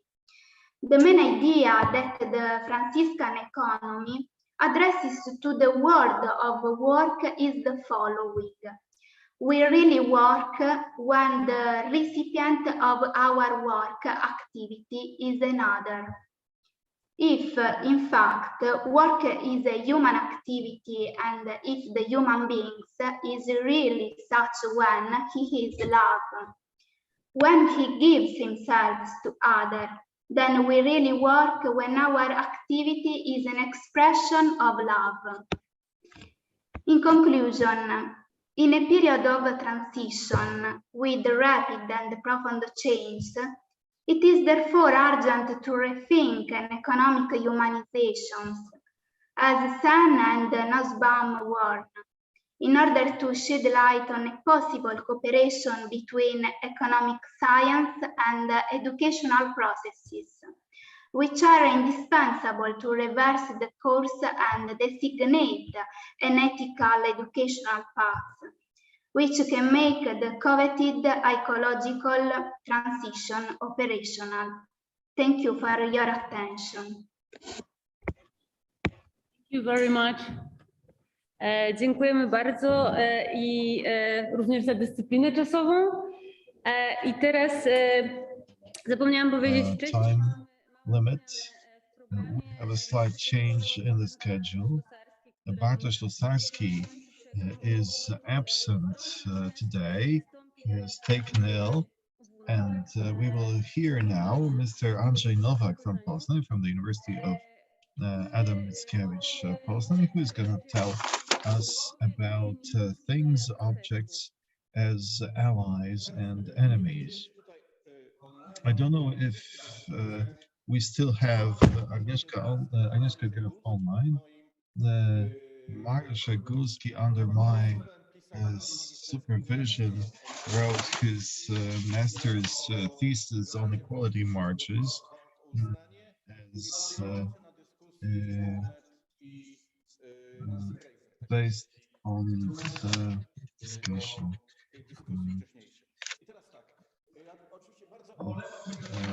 I really regret that we had Bartosz with us, because our papers were to be very much interconnected.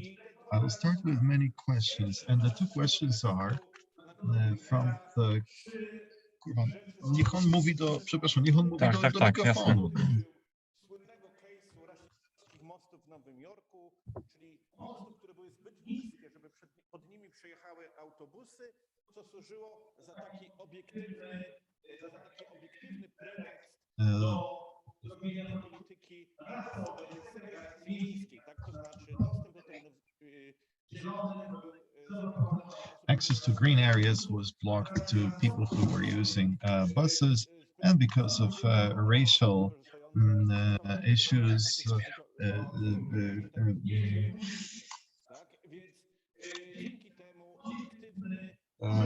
we had an objectified argument to, as the critic of the text showed, Bernard Jorgens, Vanton Wiener took a shortcut. It was easy to show the racist outcome of infrastructure, but it was hard to pinpoint the intention. If you look closely into the case, it's not easy to catch that the designer of the bridges was really had racial intentions. It's far more complex. So it is it is easy to observe the racial effect of an architectural construction, but it's hard to point the intention. It is true that we read the bridges through the racist agenda, but thanks to Langdon Winner, he sensitized us to the reading of architecture, and he showed to us the racism enclosed in architecture. And Jorgens believes that this is impossible without a narrative. Objects are not naked; they need to be linked with a narrative, and this is a critique of naive followers of Latour. This is well visible in this very picture, where on the one hand we see a few decades of politics enclosed, enshrined in a building. The more Warsaw wants to build other high-rises around this palace of culture, the more it becomes prominent. The only interference that somehow disturbed the primacy of the Palace of Culture was the addition of a clock, which made it look more like a town hall, a city hall. But all the other buildings that are currently erected around it stressed its prominence. And we hear from a Pride Parade a direct reference here, an affirmation of this object, and the interplay between the meanings. My text and my approach is closer to the thinking of the Palace of Culture, to material infrastructure which sustains the hegemony, like the Palace of Culture, is something I follow. That is the category of the conceived child, where the scientific infrastructure of visualization helped anti-scientific political movements to find an argument to shift from mother-centric to embryo-centric order. In the 1950s, we had a famous picture of a lone traveler. We had this prepared picture of an embryo against the background of a blue matrix, of a blue uterus. And it didn't matter back then. It didn't have this political dimension, but it was rather paradigmatic. This is something that I'm interested in here. And Bartosz Tusarski speaks or would speak today about a more materialistic, palpable dimension of street protests. When you speak about Gramsci and his dialectics of positional and maneuver warfare, the positional warfare is about winning power or gaining power in a way where we either need to fight the authority that is merged with social structures, or we either install this authority or fight against it. So this is the Maginot Line, or the trenches. We fight for every inch of soil, because someone had put their invisible structures of power. And we have the maneuver warfare, where the authority is underdefined and where active interference may change the field of battle. The maneuver battle, we know from 1920, means that the sides can win or lose very quickly. One of the symbols was this very cart used by the Red Army in the past. One example of a game is something we forgot, that is the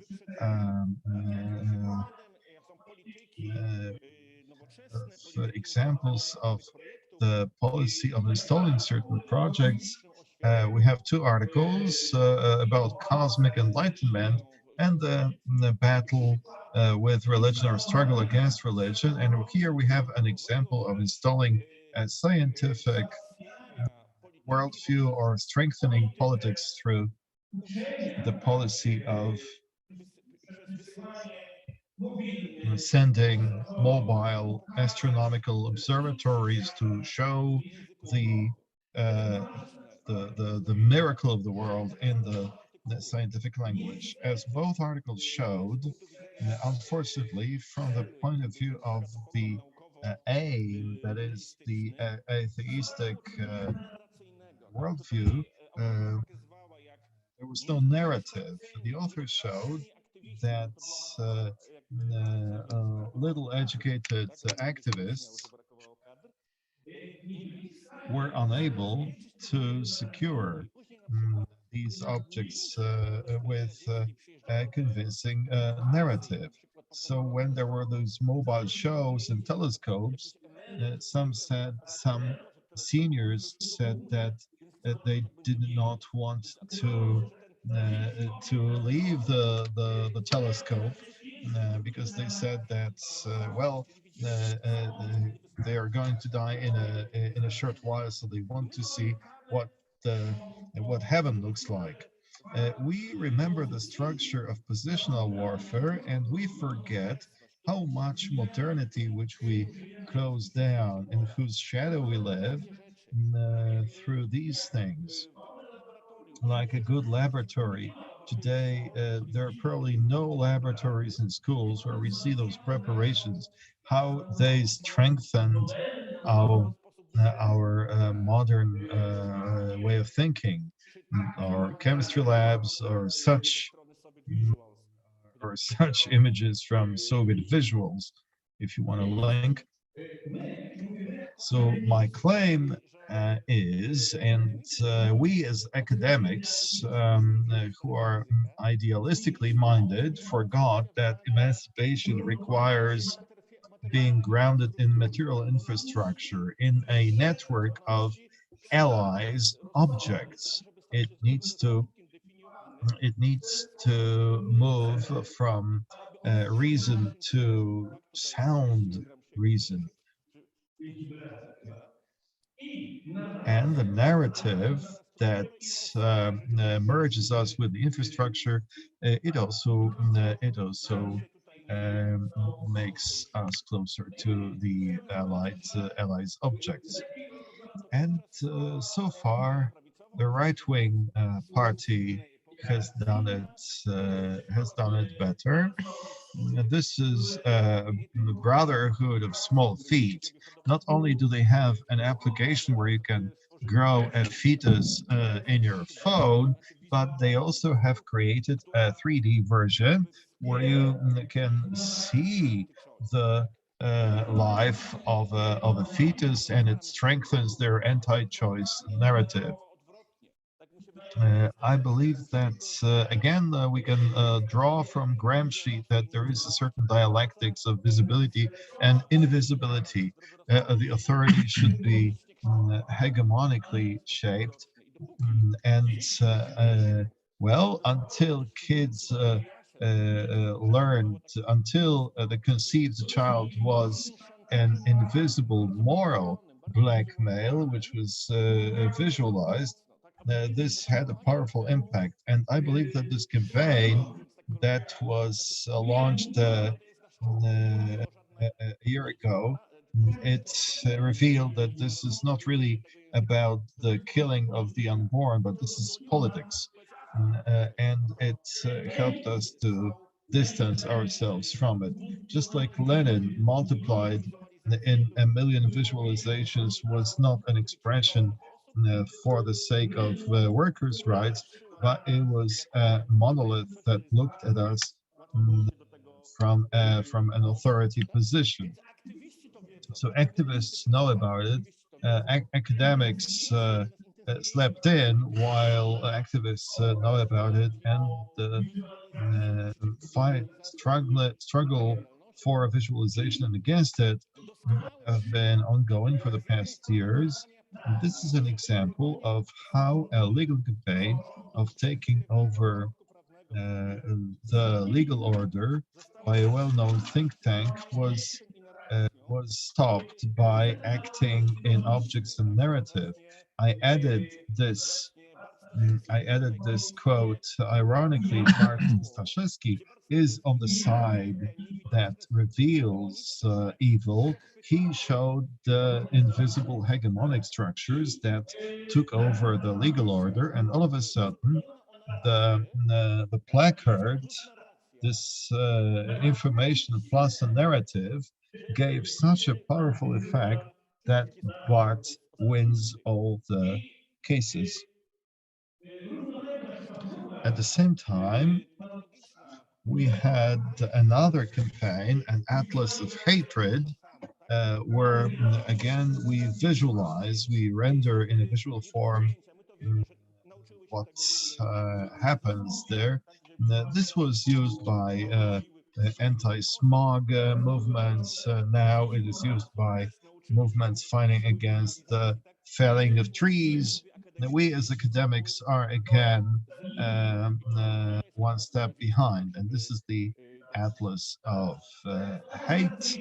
They are smaller. Fortunately, this is an old map, and an update is far smaller. I'm not going to talk about women's strikes. Bartek would no doubt refer more to those street protests. And my last slide.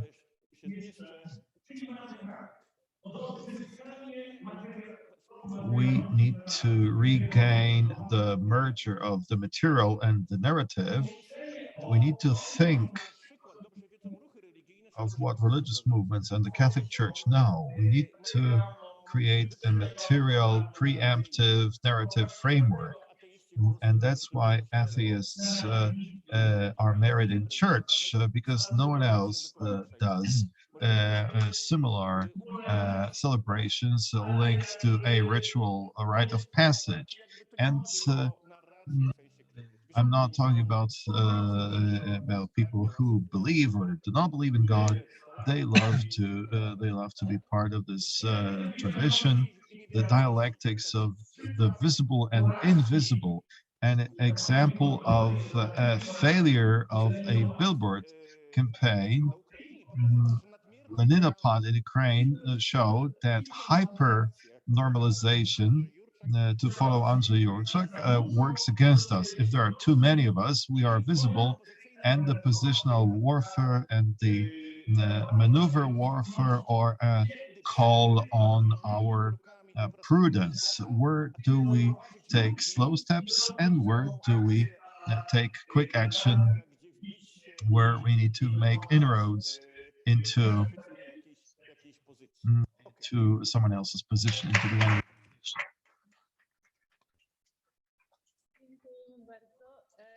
Thank you very much indeed. And our final speaker in this panel is Mikuláš Černík, a PhD candidate at the Department of Environmental Studies of Masaryk University in Brno, Czech Republic. His research focuses on resistance to coal mining in the Czech Republic and Poland, and he is involved in the climate justice movement Limity jsme my.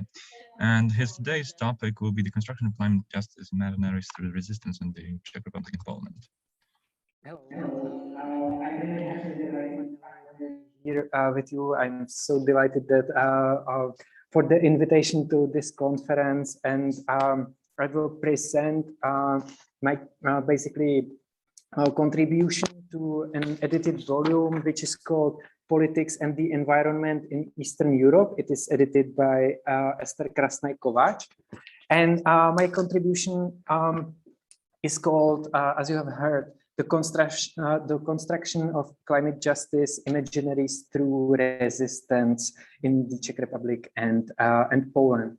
What I want to talk about mostly is that basically how we see and what we imagine under the term climate justice is created in the protest events and especially on climate camps. I focus on climate camps which happened in Poland and in Czech Republic.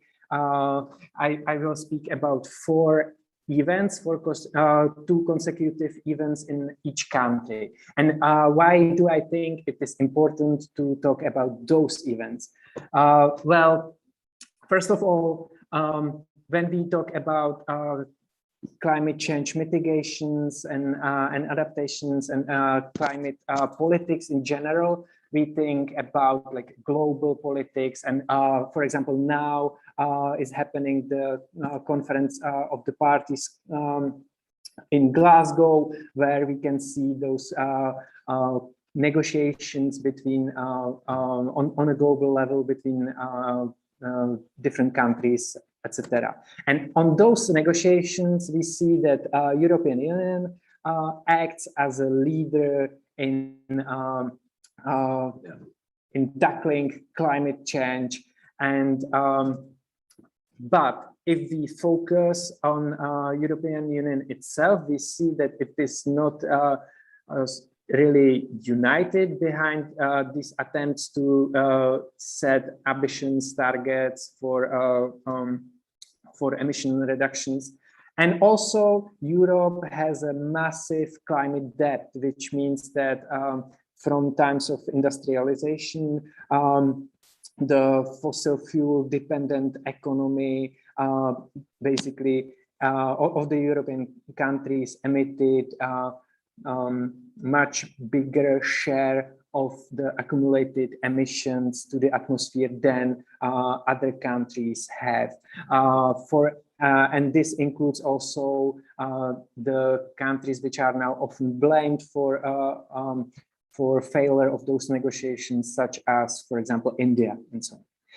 And last but not least, there are regions in Europe which are still dependent on fossil fuel extraction nowadays. And what I wanted to say is that the protest events of climate justice movements located in the areas of extraction of coal, which is one of the most important fossil fuels that cause climate change, that those protests located there can tell us something about how we can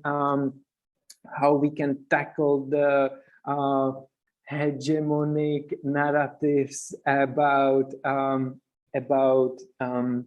the energy use in our society, but also about climate change. I wanted to say also something about climate camps as such. Climate camps belong to the protest of protest camps in general, and it is a strategy that is used in European countries, and you probably know the large climate camps in Germany in recent years, since 2015. But also climate camps happen in other European and non-European countries as well. The thing is that despite climate camps represent one strategy in climate justice movement that basically contradicts to the activism which is happening on those big international negotiating political events like COPs, but they bring the protest to the ground zero of the fossil fuel extraction. And often we could say that climate camps are like typical in the purpose to bring people together to the place where the extraction of fossil fuel extraction takes place. It creates a space for the protest. It creates a space where different and various groups of people can meet. And also it creates a non-hierarchical space where people involved in the camp can contribute to the management of the camping site and so on. However, the climate camps are also appropriated to the very specific context where they are happening, where they are organized. And for this purpose, it seemed to me interesting to look at the Polish climate camps and Czech climate camps, because they both were located in the areas of lignite mining, and also that basically the importance of this contested resource use has a different importance on the overall energy system. What I wanted to say is that both Poland and Czech Republic are still very dependent on coal combustion. However,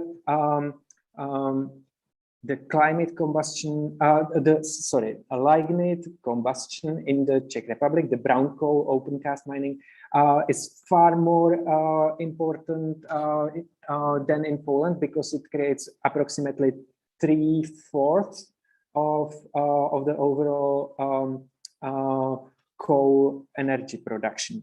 Whereas in Poland, the most important is hard coal, the black coal.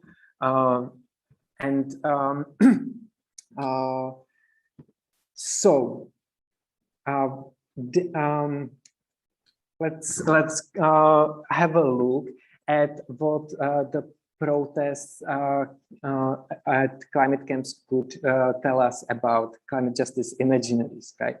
But my argument is basically that those protests are not only disruptive, but also they are constituting new imaginaries and new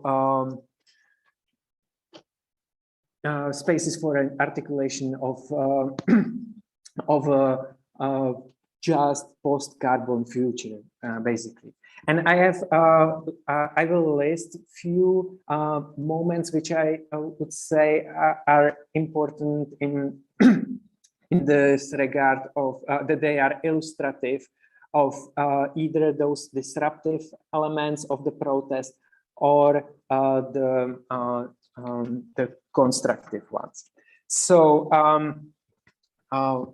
those disruptive elements basically disrupt the political power that enables the lignite extraction in the areas. And there are different ways how the climate camps did it. For example, we can see it, that the state repressive apparatus in both countries put significant effort for precautionary measures to complicate those protests from happening. For example, in the Czech case, the movement was listed among extremist events before even the first climate camp was organized. Or in the Polish example, we can see that police, for example,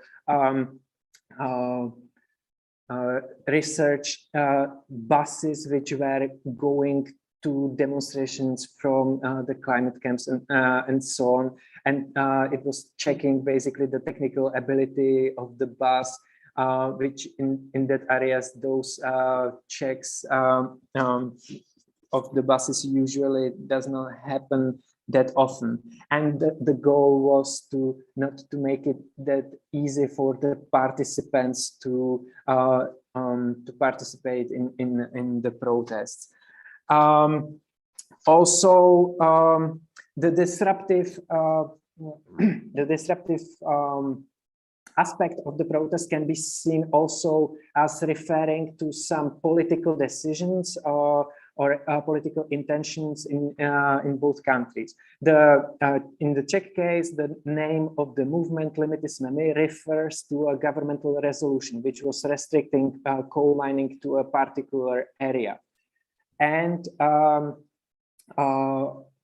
the Polish case, we can see that in 2018, when the Conference of the Parties was organized in Katowice, and Andrzej Duda, the Polish president, had there the opening speech, which emphasized that Poland stands on coal, and and that the coal is basically really important, will be important also in the future of the Polish energy system. The same year before this conference, it was basically the protest in the area where the lignite mining takes place shows that this sort of imagined Polish unity behind that favors use of coal is not that united, basically, that there are people in the country that are willing to protest to such a view on the dependence of on coal. But we can see also the constitutive elements on the of the protests on the cases of the climate camps in Czech Republic and in Poland. And there is one important issue is that even though those protests happen in the particular locality of the lignite extraction, it connects the issue to the broad international global climate justice movement through, for example, visual means, such as, for example, the use of red ribbon or symbolism of a red line. It could refer to a term of Naomi Klein, of the author Naomi Klein, who talks about blockadia, the rowing line of the conflicts against fossil fuel extraction, that basically says the mining will not continue here, and we are living here, and the extraction will continue no longer beyond the line we as a people set by our demands. And this red ribbon appeared in the demonstration in front of the Konin coal power plant, but also it was established as a human chain by the participant of the protest at the edge of the coal mine Beylina in Czech Republic. And this symbolism is used by the global climate justice movement on different occasions. But also other visual means, such as, for example, the white overalls used in mass civil disobedient action in both cases is well known from other countries as well, and it's basically the symbolism is opposed to the black bloc tactic. That white overalls that the participants use should symbolize that even though it's a civil disobedient action, it is a peaceful and non-violent one. Yeah, and also important issue that connects the particular event to other struggles is the fact that the location where the climate camps were organized, in each of those areas there were previously some social mobilizations against the lignite mining. For example, we can see it on local referenda against the particular coal mines, and so to say, the previous struggles sort of created a fertile soil for the new protest, which emphasized the issue of climate justice, and not just the local impacts on either water or the air pollution, or the danger that some settlements might be destroyed because of the expanded lignite mining. And last but and I will conclude by the last aspect, which I think is important when we consider climate camps, and it is that they provide a space for convergence of different emancipatory social struggles. And one example to conclude would be for the organized group picture of the participants of climate camp Obuzla Klimatu in year 2019 for support the Pride March in Białystok that was attacked by a violent mob. And this is it. Thank you a lot for the space and for the opportunity to present this contribution to. Thank you very much.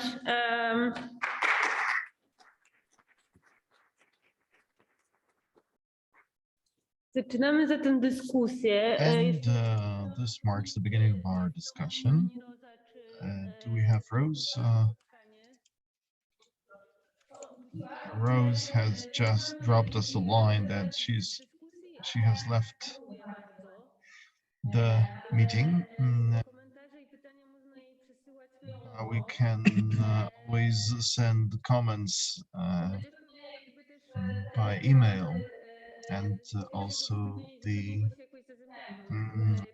topics from the first and last speech are interlinked.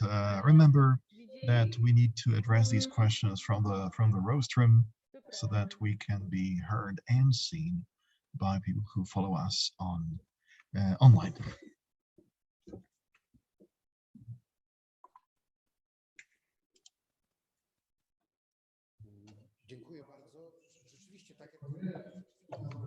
Thank you so much. As Cornelia just noticed, quite unexpectedly, a panel related to climate, titled "On the Climate," referred to imagination. This is quite extraordinary.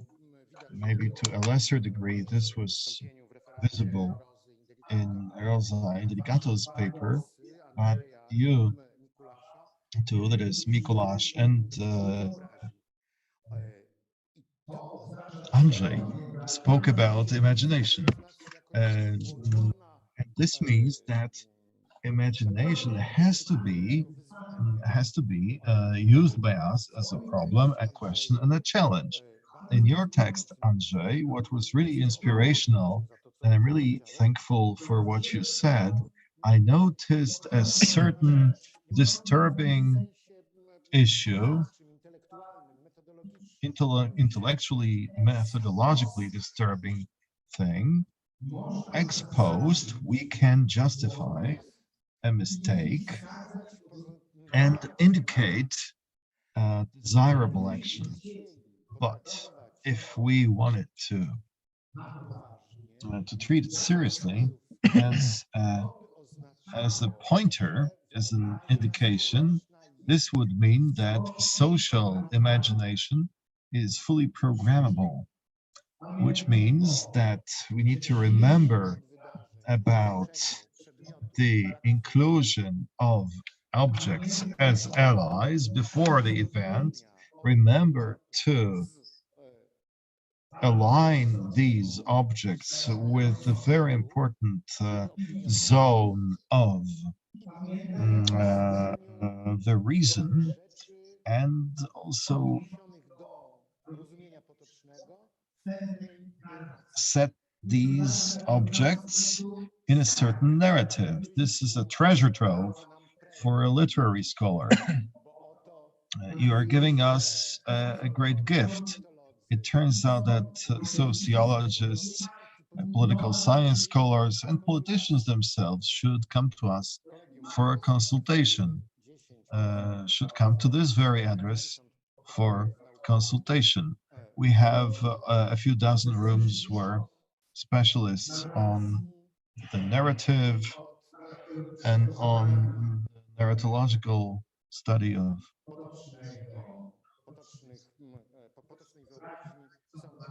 everyday imagination are at our disposal. The thing is that all of this can be done ex post. Let me test you. Allow me to test you. Use what you said and design the thing and try and outline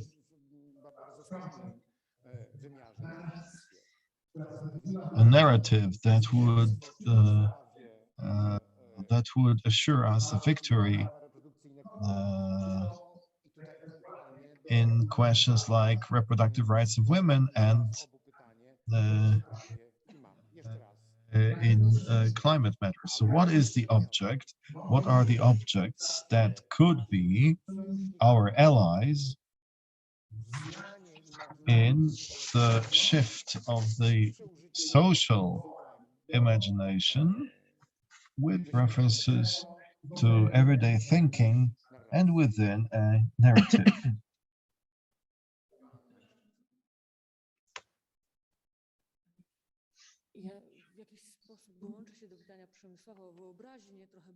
I'll follow up on Przemysław's question about imagination. I have a question that I have been toying with for some time. It's linked with coal as the horizon of Polish imagination.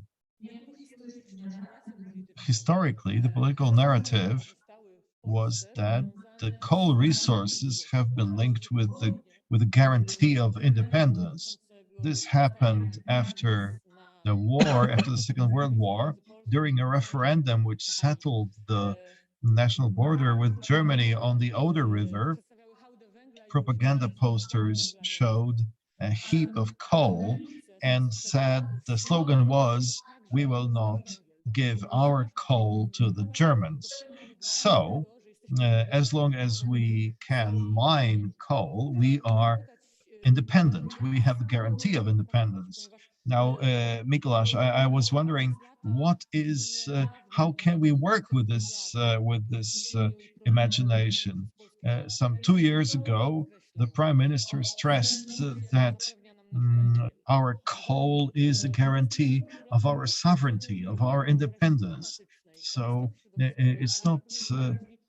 So here, the Prime Minister is talking about our sovereignty as citizens, as members of this nation. How do the climate movements you spoke about and who work on the shift of social imagination can help us get around this problem, can help us solve the problem? Thank you. Do we have any other questions? If not, maybe Andrzej will respond first, and then Mikuláš could be the second speaker, right? The second responder. Thank you. Great.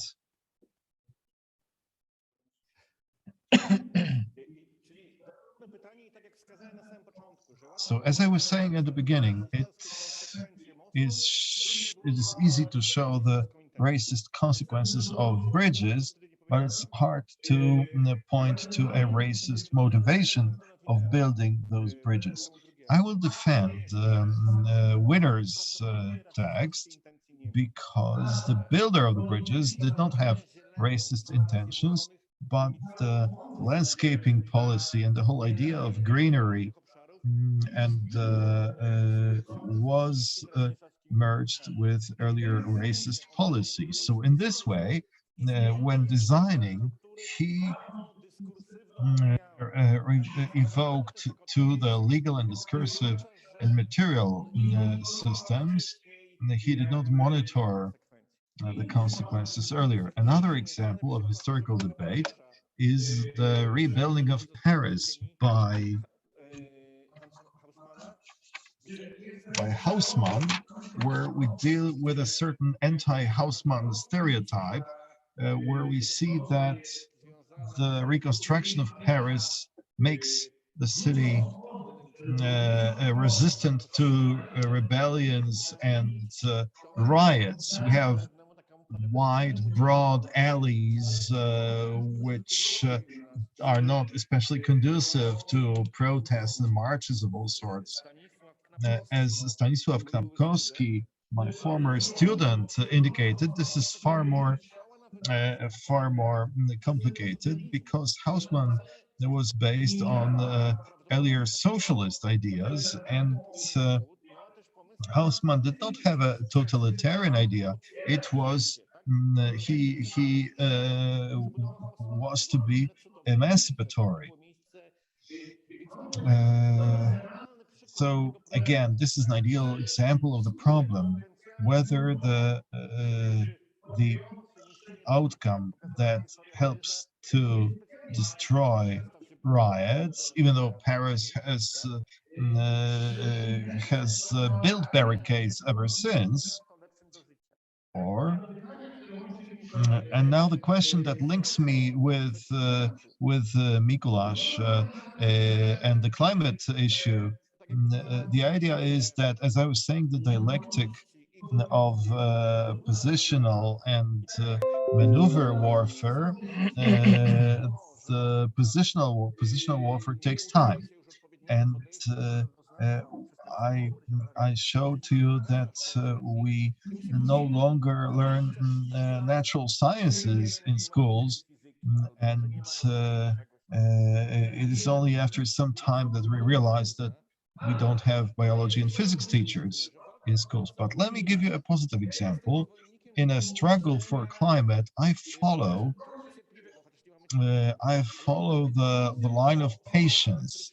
When I hate the discussion about e-cars, yet the COVID epidemic initiated discussion on trains. If we use trains to go to Barcelona from Poznań, or to Prague or Vienna, and our cities build relevant infrastructure, it would be also easier to move by trams. This is my dream, that a network of nuclear power and renewables. We had in Crimea those intercity trolleybuses. I am for learning, or for having those infrastructure type of that helps us follow. Well, if we learn if we remember specific cultural behavior related, for example, to train journeys or tram journeys,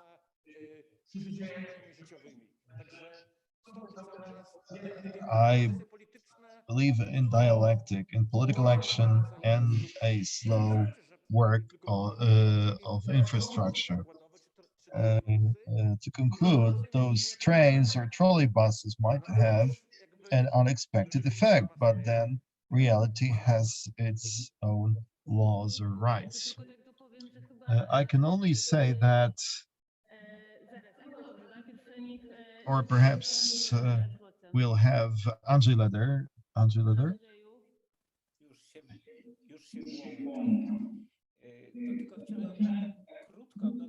Very briefly, I'd like to add to the discussion between Przemysław Czapliński and Andrzej Nowak about the unique imagination.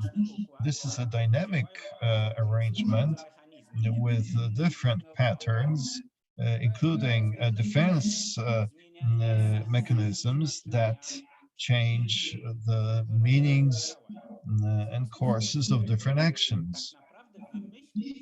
And in truth, to program or design a campaign like an object or a narrative is very difficult. We often succeed when we have a situation like on the billiards table. One ball hits the others, and that's why it's easier to explain ex post than to design something ahead of events.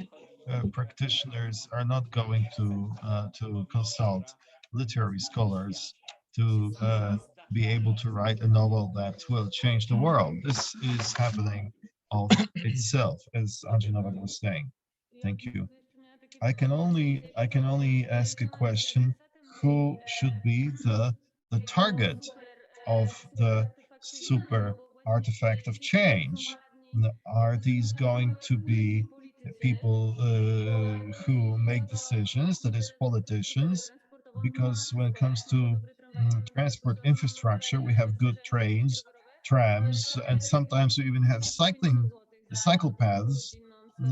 But we need to pay a lot for a 2-hour train ride between Warsaw and the seacoast. And there is no political will to make these tickets cheaper. And we have competitive forms that are more comfortable, like planes. And without some top-down initiatives, we are not going to change our consumer behavior. On the other hand, is it right and proper, is it ethical to call on those who have the money and the power to make us a better world? Because I know that they do not want this. And perhaps in the next round of questions, Andrzej or Przemysław could answer this. And now we can have Mikuláš. We still have around 11 minutes. Yeah, can I answer the questions now? Right? Did I understand correctly? Yeah. Perfect. I will just briefly try to answer the question that was basically aiming at the sovereignty of the nation connected to the coal use, right? How the movement can change that, reverse that, and etc. Well, basically, that is a really on-point question. There is a beautiful paper about that connection written by Gavin Bridge and Magdalena Kucher about how basically the national sovereignty of Poland is constructed also in a way how the coal is extracted and so on. And similarly, it is also in the Czech debate, we talk a lot about energy subsistence, or that basically the coal help us to cover our energy needs, and we would not need to buy energy from the foreign countries, etc.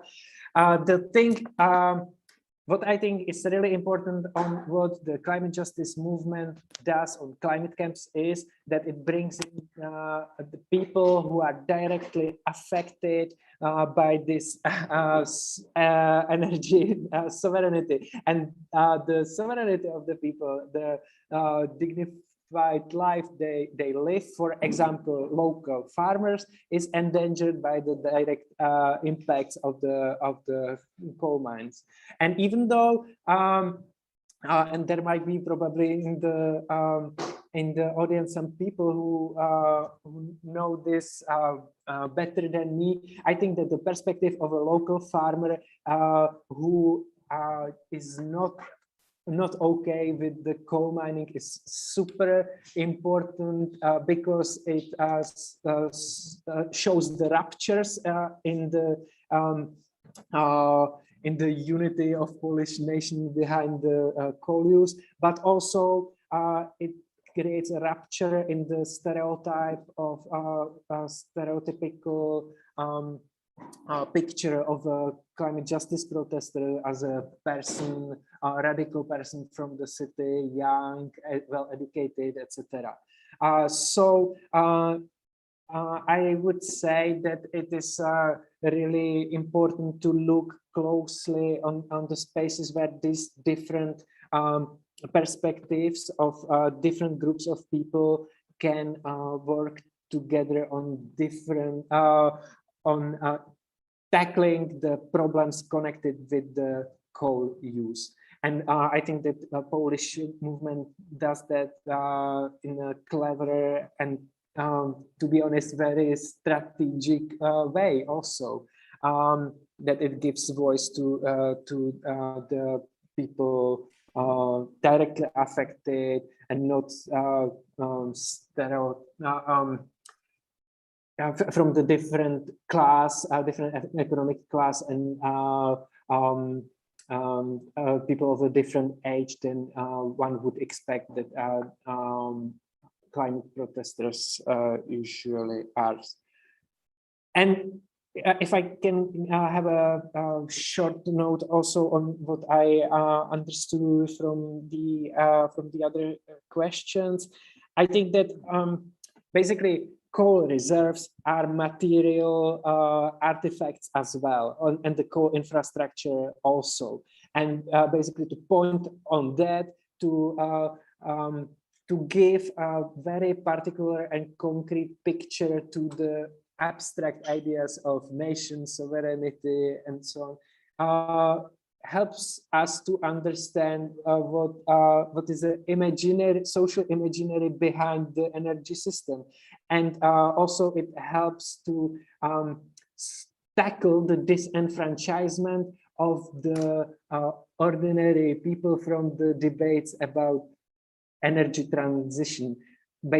Just what I want to say by that is that it like democratize the debate, that it can give a meaningful way to participate in the debate, which is otherwise usually open to either energy experts or people in power and so on. So that's why I think that the protests on the side of the coal extractions are important.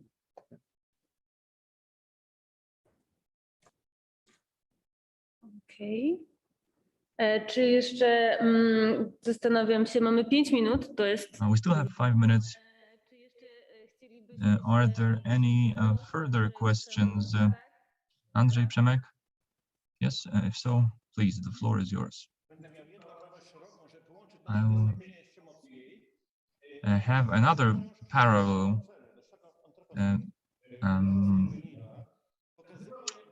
in our presentations, which goes to show how policies and material reality overlap and are intertwined. And so we had a transition in the Western economies from coal-centric to oil-centric after World War II, which was overlapped with different political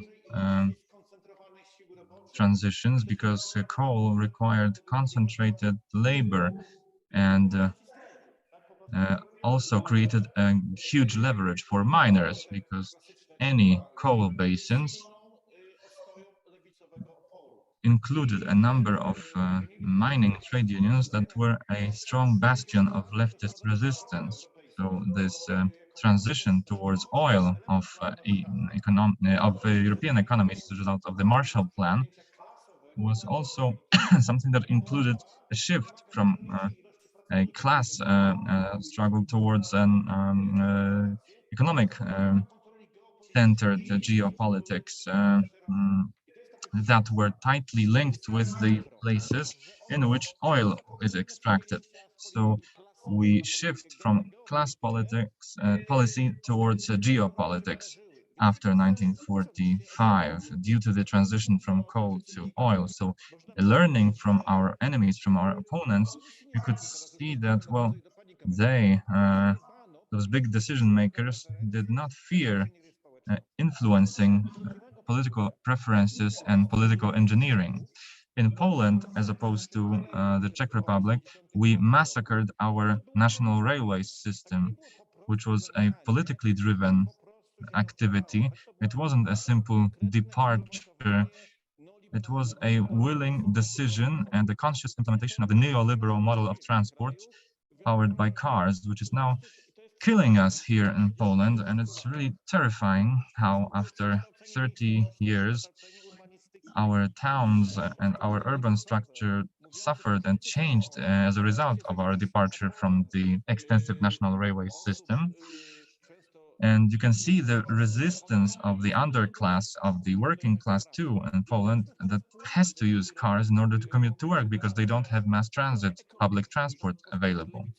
So it seems that this leftist and class postulate are juxtaposed.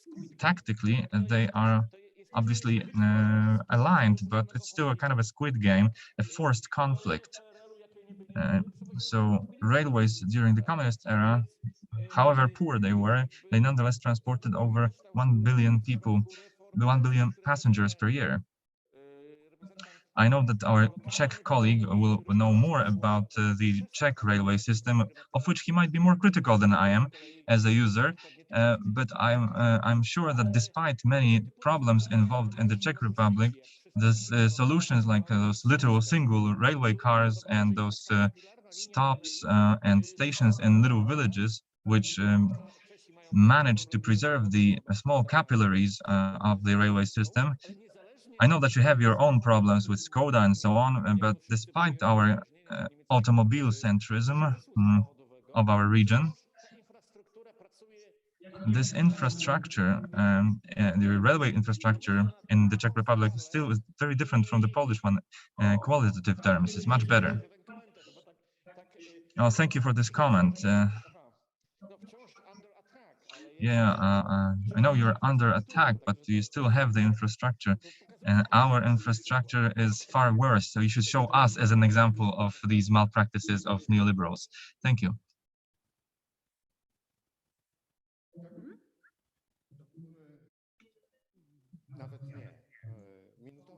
Okay, a very short comment, if I may.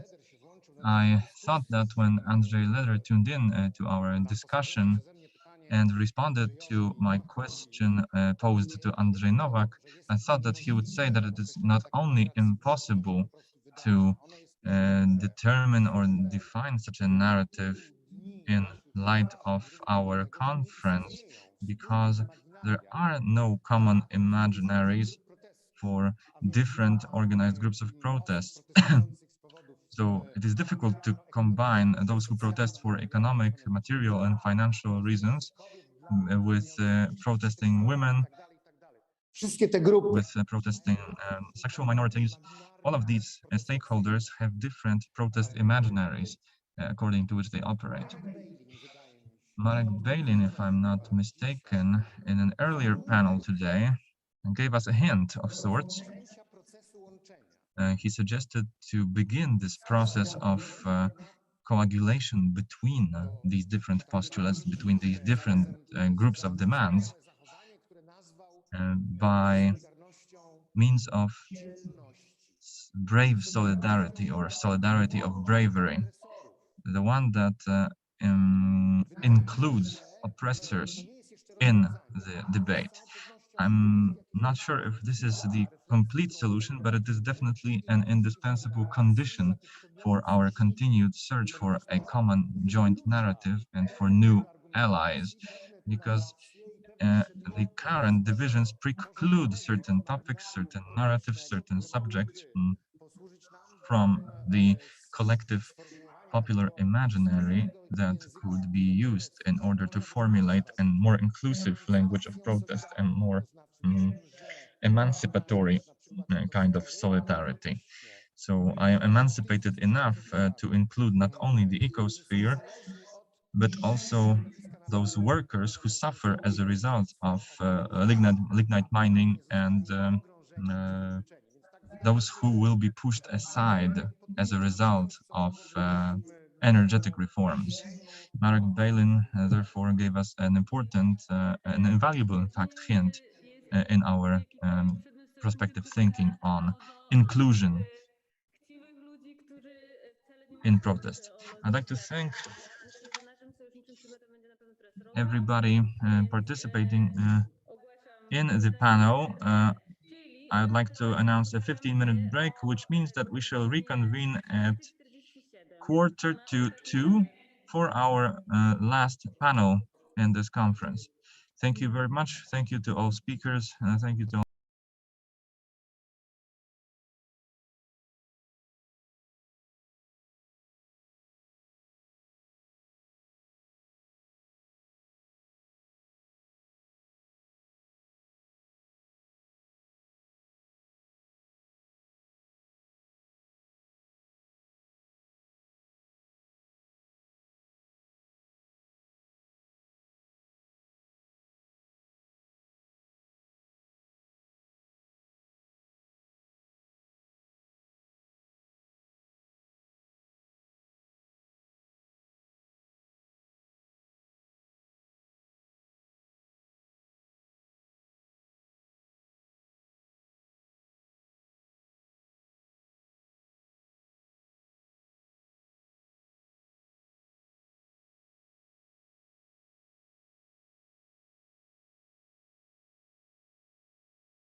Przypadł mi w udziale ten zaszczyt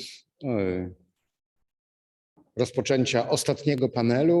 Ladies and gentlemen, it is my pleasure and honor to open the final panel, and I will hand over the moderator's duties to Dr. Joanna Bednarek. We're about to commence this panel, which will comprise of two papers on money. Thank you very much. I know that important topics should resound all the more powerfully at the end, and therefore we have been speaking on traditions and how they translate into the present. We have addressed climate and the imagery of protest concerning this vital, grave matter we have to grapple with, and we shall move on to money, last but definitely not least. Our two panelists with highly specialistic themes. We will first listen to Jakub Szczerbowski, law professor at the Institute of Comparative and Interdisciplinary Research in Law at the University of Łódź. His research revolves around the topic of relationship between technology and civil law, especially in the relation to consumer protection in financial markets, AI and crypto assets, and personal data protection. He also works in the field of comparative private law and law and economics. And today's presentation, his will be devoted to a short history of decentralizing finance and its influence on society. Thank you, Madam Moderator. Thank you, ladies and gentlemen, for having me at this conference. Thank you, organizers, for rendering my screen available to everybody in a moment. And I'm all the more pressed because of the fact that I'm the penultimate speaker before the lunch break. So I'll try to make it short. I'll try to address decentralization of finance in a specific context. The history of decentralization of finances dates back in history. It's back quite some time. We know that people used different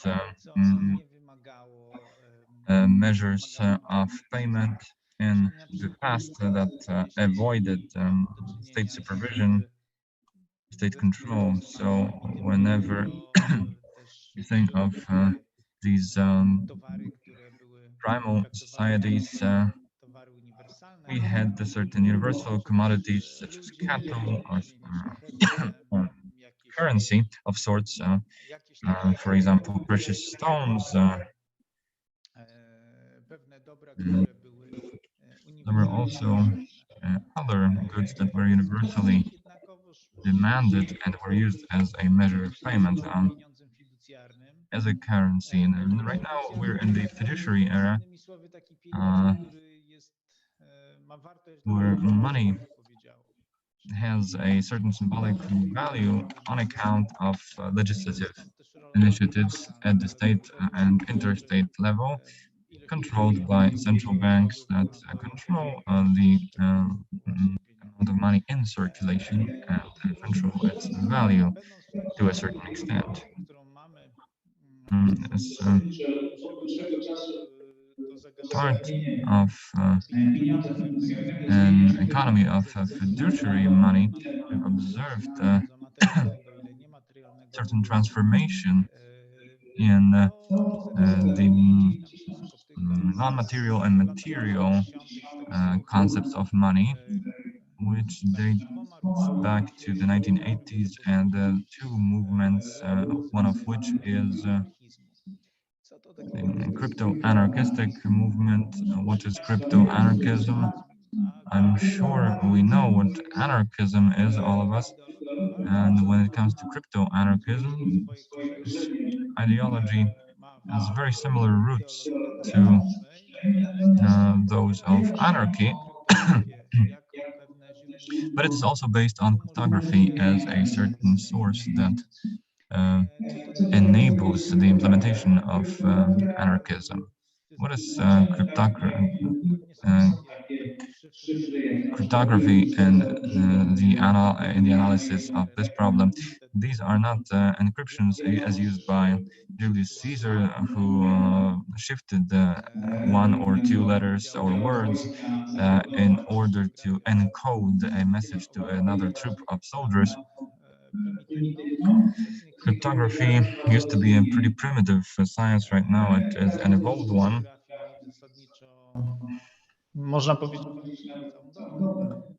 You could probably be dependent on cryptography right now around the clock, because anytime you use your smartphone, you involve an exchange of cryptographic keys. So you do it more often than you say hello to anybody during the day or than you drink coffee. Cryptography is all around us. And another idea I wanted to address was involved in anarchistic cryptography was the idea of a reality that would not be subject to state control, and that would feature cryptography to hide and mask certain aspects of social reality from state surveillance. It would also be used to things for which it is applied today. For example, confirming our identity, ascertaining our identity as ascribed to us by the state in the public registers, where our personal details are stored. Now, the first idea I'd like to discuss is the replacement of state-controlled institutions with grassroots institutions, decentralized institutions out of the reach of state control. Obviously, such a state of affairs is hard to imagine. It is difficult to conceive of a state that would be left aside or sidetracked by the people who would be out of its control, or whole groups that would be impermeable to state control because of their competent use of cryptography. Anyway, that is one of the ideas that began in the 1980s and continued to develop with reference to cryptography. Another state in our brief history of decentralization of finance is the step taken by banks in the United States and the subprime mortgage crisis caused by the rogue activity of banks, criminal activities that enabled financial instruments that led to a huge financial collapse of the system in 2008. As part of this financial crisis, in which people were often left without their lives savings because of these subprime mortgages, that were so prevalent in the American economy at the time, the disenchantment, the social disenchantment sparked the renaissance of cryptographic finances as an idea, along with the idea of blockchain and database that harnesses cryptographic techniques to the extent in which you can imagine a blockchain. Well, I'll try to explain it as briefly as possible without making you fall asleep. You can imagine a blockchain as a piece of paper of the length similar to that of a runway at an airport.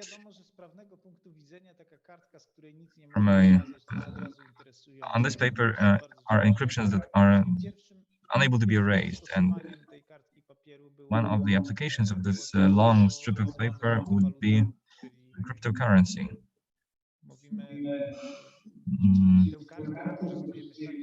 So we could use the blockchain as a database in such a way that would enable us to record who has a given amount of a certain currency. So this application enabled us to perform financial operations independently from state control or outside of the reach of institutions officially authorized by the state to perform economic activities. And this first invention continued to evolve as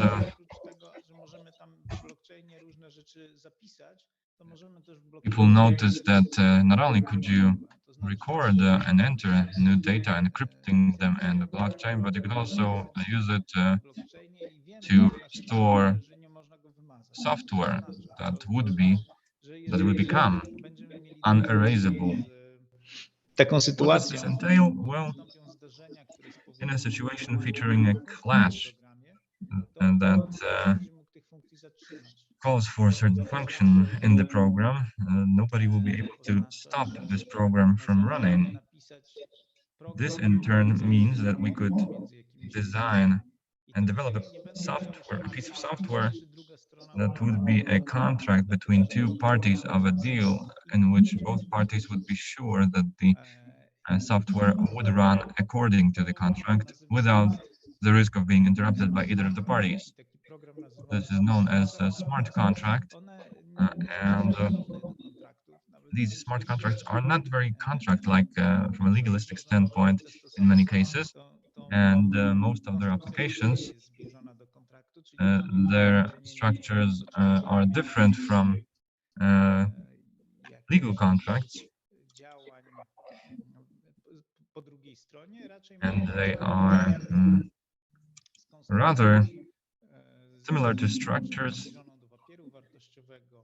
of a bond or share or some sort of a designate. To, że sama idea smart kontraktu jest ideą, która została Now this idea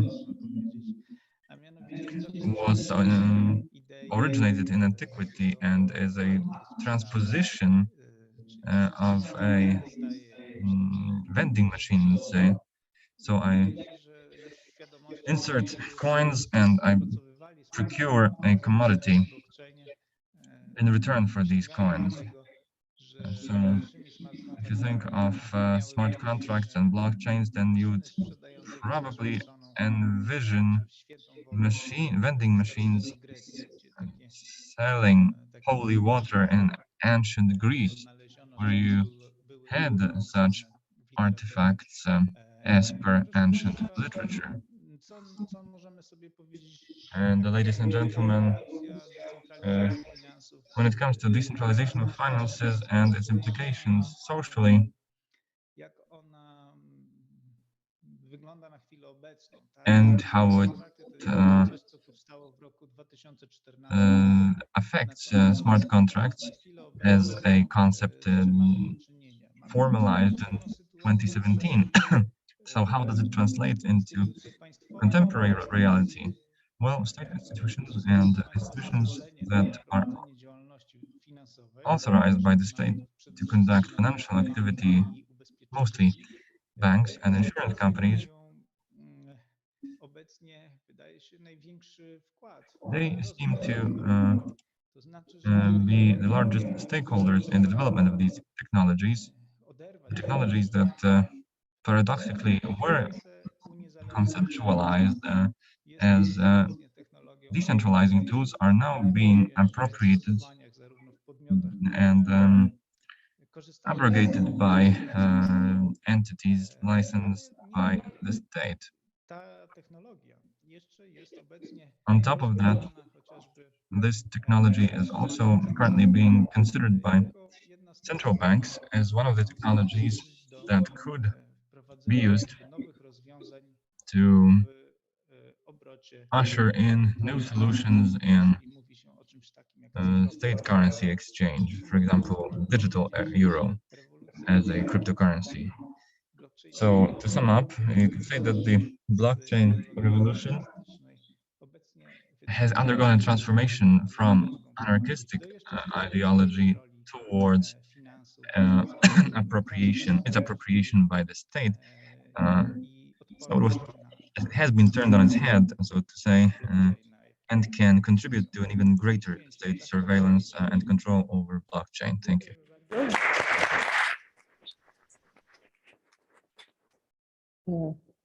Dziękujemy bardzo. Thank you so much, Mr. Speaker.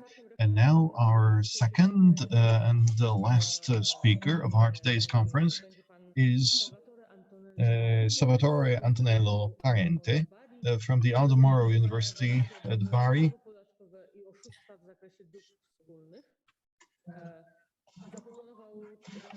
The title of his presentation is Tax Objection and Fiscal Disobedience Between Contribution Obligation and Ethicality of the Tax.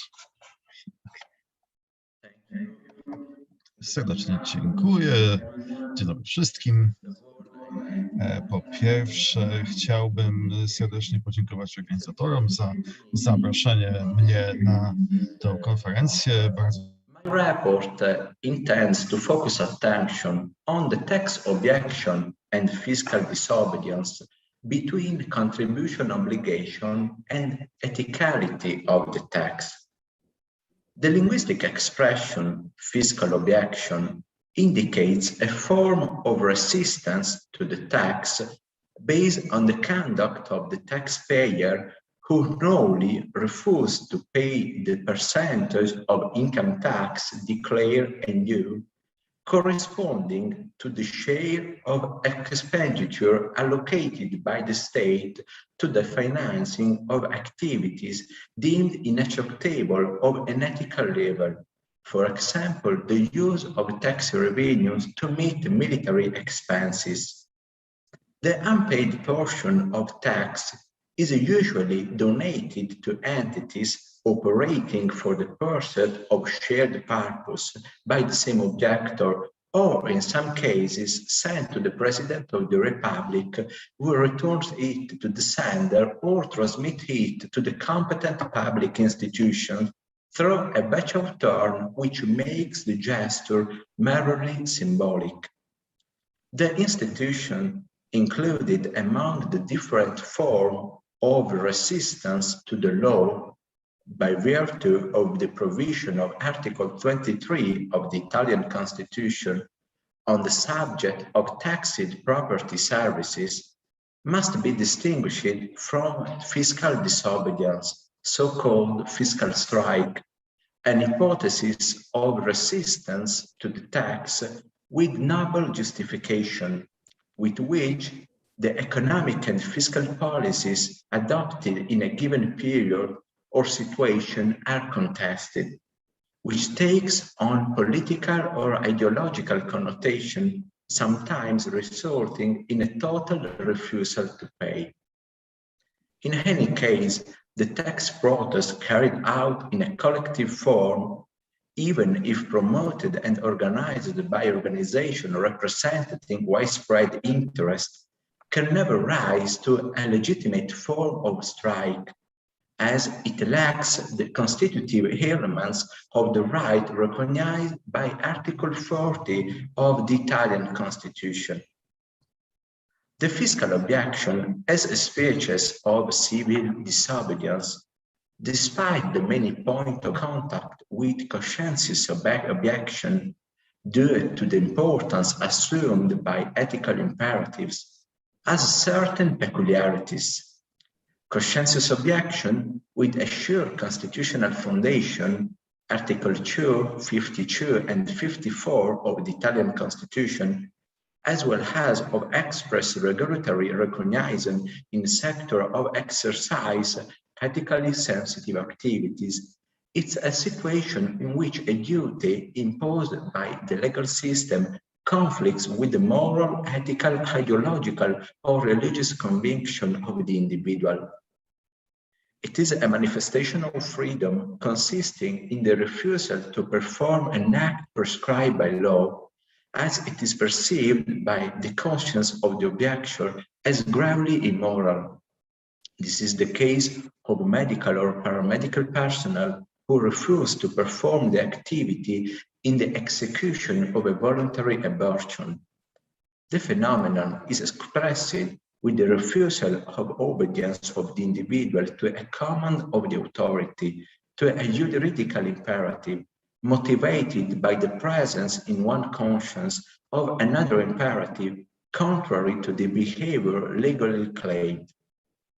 The tax objection, on the other hand, rather than directly concerns the act prescribed by law, rectius, the payment of the tax, considered by the objector not contrary to the rules of morality, focuses on the use of the revenue, deemed by the taxpayer in a pacifist perspective, gravely immoral as it is destined to bear military expenses. From a socio-political point of view, the most alarming trait of the tax objector conduct lies in the fact that, contrary to what happens in the traditional hypothesis of conscientious objection, the violated rules are different from those reproved on the ethical level. Tax objection does not contest the ethical political foundation, the overall structure of the purpose of the tax system, recognizing rather the morality of the rules on which it hinders.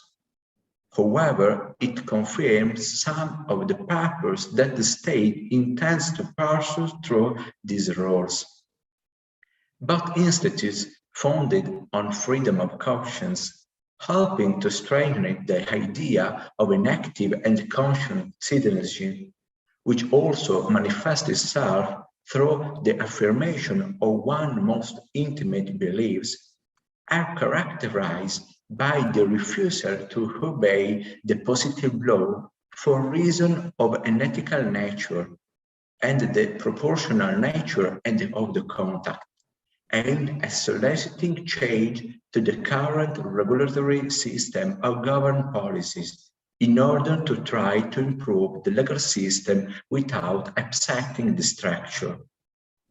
Whole their freedom of conscience calls for derogation from the constitutional duties of social and political solidarity.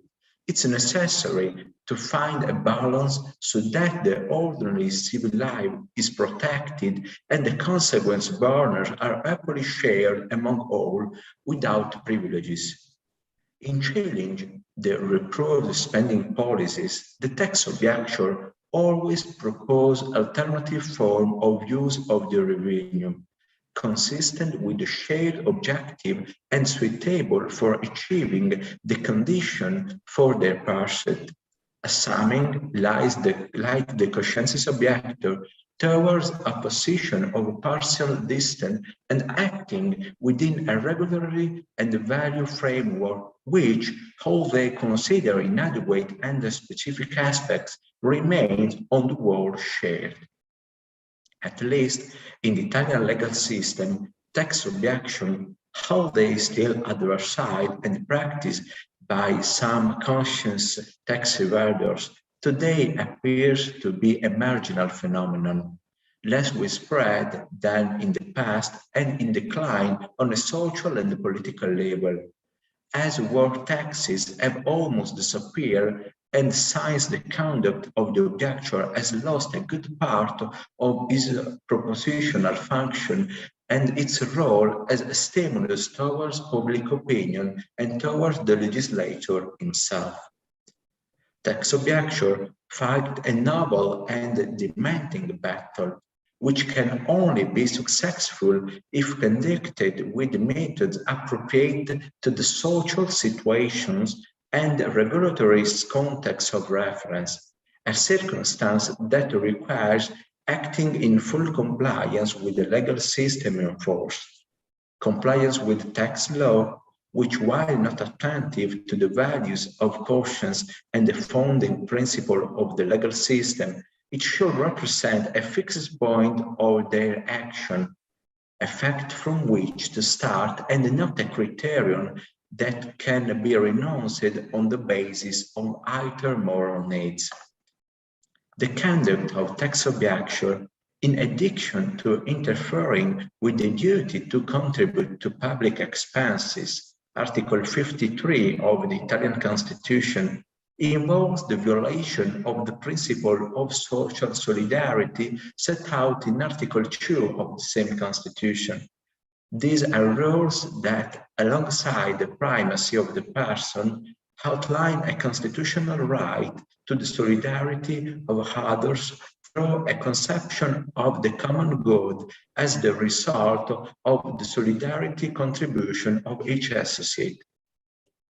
There is a clear contrast between the tax objection and the tax evasion implemented through the omitted or unfaithful declaration, where the wealth is hidden from the financial administration to purse an own and personal advance, as well as the difference with respect to the condition, the purpose and form of fiscal disobedience, in which the proponents act for reasons not related to the moral sphere, but related to position of a political or ideological nature, sometimes consisting of a noble justification, which translate in an economic advance represented from failure to pay the tax. In fact, the tax objection, unlike the tax evader, does not aim to hide their manifestation of wealth from the tax authorities, limiting themselves rather to a critical attitude based on reason of conscience about the use of the revenue. The tax objection thus rises to a broader phenomenon characterized both on a legal and socio-political level by typical and well-identified profiles, as well as by ancient roots which can be found in the experience of the first war tax resistor of the American revolutions. The decision to separate the object of the unlawful conduct, the violated rule, from that of the objection, the reproved norm, and to commit a violation that does not arise in direct direction of the immorality of the behavior prescribed by law, as a strong subversive change. The violation of the law, justified by reason internal to the form of conscience, thus constitutes an attack on stability of the legal system, tolerable only in the presence of exceptional conditions, since if in the name of freedom of conscience each associate could resist norms that violate their own ethical and moral conviction, the tax provision would lose any legal authority, making the tax as an instrument of political consensus that will allow the taxpayer to behave according to the dictates of his own conscience, orienting decision on a public spending and endorsing the democratic idea of the prevalence of individual morality over the general norm, with the risk of the authorizing in the common perception the sovereign of parliament. In claiming the right not to finance public expenditure with their own money, in breach of one of the duties expressly sanctioned by the Italian Constitution and the international legal documents, tax objection reveals a crisis point in the relationship between the citizen and the institution, called to the wide drive first and use then taxpayers' money. A crisis that emerged in many sectors of public life and requires a profound reflection on the causes that led to its spread, as well as on the degree of fairness and ethics of the tax system. In reality, the conduct put in place by the tax objection, in addition to not representing the legal rules that are the basis of civil coexistence, present inconsistencies with regard to the merits of the choices made, making the conduct put in place substantially ineffective as well as politically questionable. In fact, the choice not to pay a portion of the taxes due to the object to public spending policies turns out to be unsuitable with respect to the aim pursued, as it affects the overall tax revenue rather than the financing of the dispute expenditure. A decrease in revenue due to fiscal objection involves the reallocation of the few resources available in favor of the activities considered more urgent and important, which is why the desired cost to the budget of the militarist policies of the state could affect one type of expenditure, perhaps the same that the objector would like to be financed instead. In conclusion, from the Eurocondendo perspective, in order to avoid exploitation, rather than recognizing the tax objection on a legislative level, one could think of a form of tax option with which to reserve to taxpayer the decision relating to the allocation of part of their revenue in order to reconcile the reason of the objector with those of the tax system. Thanks for your attention. Grazie mille.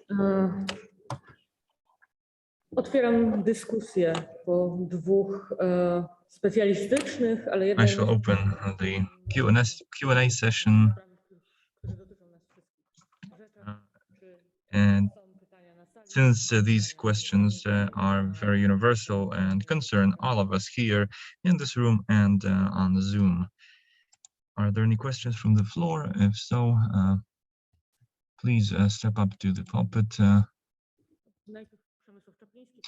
Przemysław Czapliński, and I have a question myself too. Thank you to both speakers. At the end of Professor Szczebowski's paper, I was induced to say, we're screwed. After Signore Parente's paper, I had a little vestige of hope, however. So I will start with hope rather than despair, and I will ask my first question of legal and historical matter to Salvatore Parente. This distinction is pretty clear. Fiscal disobedience makes the taxpayer direct the money instead of the tax office to the ethically accepted institution, which redirects it to the President of the Italian Republic, who refers it back to the taxpayer. So is this practice accepted by traditions, or is it punished by the law? Can you practice this tradition?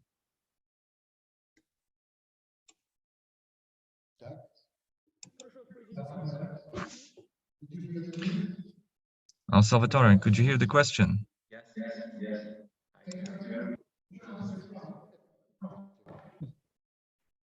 Okay. I don't understand the question. Can you repeat, please?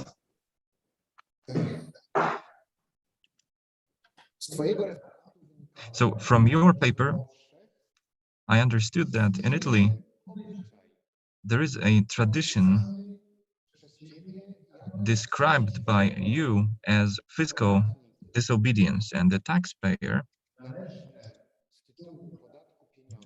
pays the money which is due fiscally. He pays that money to the institution of his or her choice, not to the tax office, but to the institution of his or her choice. This institution redirects that money to the President of the Italian Republic, who refers that institution back to the taxpayer. And it is my question whether this tradition you described is accepted legally, or is it punished or penalized by law? The question.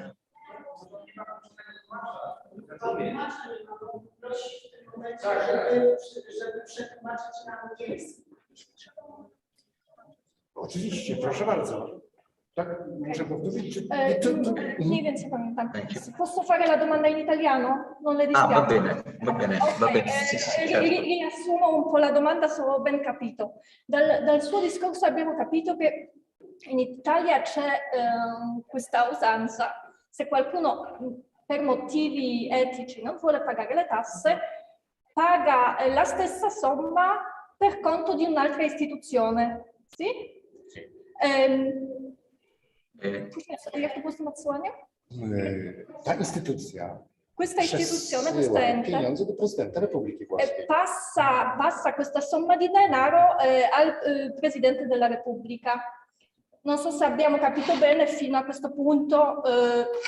Questa cosa è perseguita dalla legge, cioè il cittadino che fa questa scelta ha dei problemi con la legge. Va bene. Allora rispondo in italiano così poi lei può tradurre, va bene? Allora, questo istituto in Italia si chiama obiezione fiscale. E in cosa consiste? Consiste nel rifiuto di destinare quella parte di imposta, di tributo, di imposta sui redditi che dovrebbe finanziare le spese militari. Quindi il cittadino le spese militari, sì? Solo le spese militari, sì. Ok, il cittadino pacifista che non ritiene di dover finanziare le spese militari rifiuta di pagare una parte della propria imposta. E quindi cosa fa? O restituisce questa imposta al Presidente della Repubblica, oppure la rifiuta. Il Presidente poi può destinare, solitamente la restituisce al contribuente, oppure rifiuta di pagare senza darla al Presidente della Repubblica. Questo comportamento ovviamente non è disciplinato dal legislatore, manca una norma, è un comportamento che trova il suo fondamento all'interno di dettami della morale. Faccio una pauza un attimo, che traduco questa parte. Certo. Polega to na tym, że nie całość podatku, tak? Nie całość podatku nie ma odmowy całości podatku, ale tej części podatku, która miałaby być przeznaczona na cele. It's not the entire tax that is paid to the due authorities, but just the money that would be allocated for military purposes. So you could submit that for presidential judgment and verdict, or refuse payment in that extent. Okay, I understand that. My question is about the possible legal ramifications of such decisions, whether such people are legally persecuted or not. Sono perseguite dalla legge queste persone, cioè se hanno problemi, c'erano, non so, delle carcerazioni o delle multe riguardanti.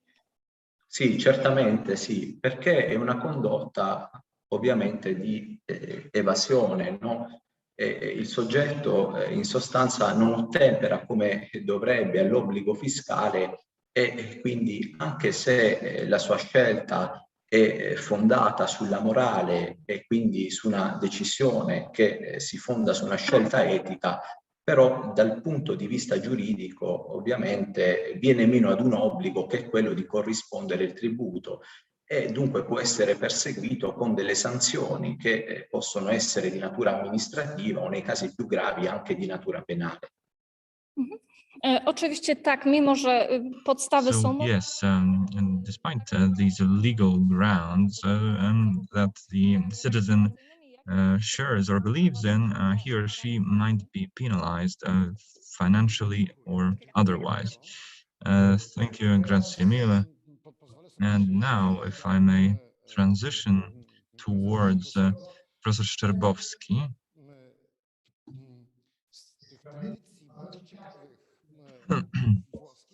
These intriguing Italian traditions bring me to a question. Is there any measure of activities that could be used to protest against the ongoing financialization of reality? Się do tego sprowadza, tak? Że If I understood your paper correctly, and the fact that fiduciary money is more and more untouchable. Does my question make any sense to you whatsoever, Professor? I guess so, although I think that when posed this way, this question will be difficult to answer by me now, since we're in the midst of a historical process, and the history of money shows us that oftentimes any zupełnie nietechnicznego, one powodują, że społeczeństwo znajduje jakieś drogi, znajduje jakieś alternatywy. Tak? To obserwujemy właśnie chociażby w czasach, kiedy can be observed in any period that features certain bumps on the road. Again, going back to antiquity, when we think of imperial decrees in Rome that fixed prices, then people would habitually withdraw from fiduciary economy and would get back to cargo-based economy or bargaining economy.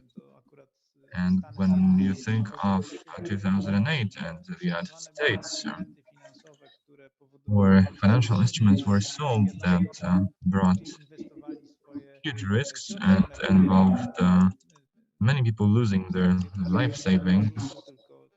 Let's bear in mind that Americans have to save up for their retirement using private funds and, in this case, mortgage-based financial mechanisms.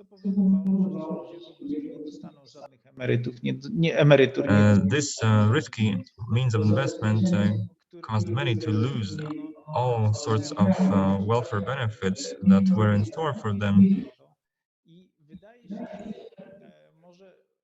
So I guess that perhaps we should reformulate it this way. Since institutions such as central banks or insurance companies are so deep into this topic and try to tailor this technology to the requirements posed by state institutions, this may entail a possible improvement in the quality of financial services offered by the states. I guess that state services and welfare services may become better thanks to these technologies, and perhaps as a result our trust towards state will improve. On the other hand, if this does not take place, then these technologies may continue to be used in a decentralized fashion, which means we still have an alternative for this centralizing behemoth. I don't want to be a complete pessimist, but technology-wise, I'm not exactly an optimist too. Even though I am deeply interested in new technologies, To jest tylko wiara. Natomiast then this is all deeply tied to my good faith. Technology does provide us with tools that we can use responsibly or egotistically. And whenever you use them egotistically, and whenever that tendency prevails, this leads to many a tragedy. So there is a light at the end of the tunnel, but we gotta learn to use these technologies responsibly and empathically. And as members of a civic society, we should oblige the state to use these technologies in ways that improve our existence rather than extend the degree of state oppression. Thank you very much. Yeah, this was the direction of my train of thought, because I can recall the financial crisis and how it affected Greece a decade ago. We had one result that was prevalent, so a radical drop in income and a relatively low drop off in the living standard. So despite the shortage of money, people would base a number of services on a bargaining economy.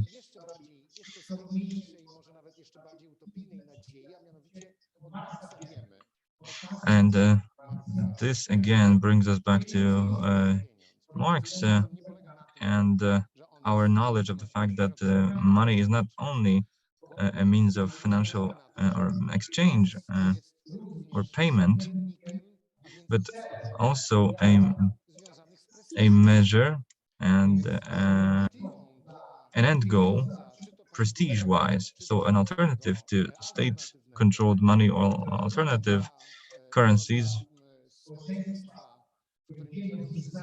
in which money determines our drive for success are other measures of success. And I guess this is one of the clues of our ruminations in the course of this conference. And I'd like to thank you for that, Salvatore.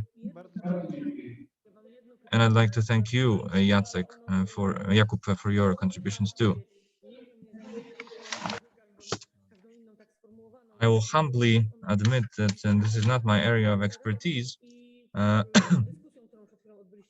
Nonetheless, your discussions with Professor Czapliński bring me to a question. Is this clinch, this gridlock in which we are right now, provide us with any possible solutions provided by the cryptographic monetary theory?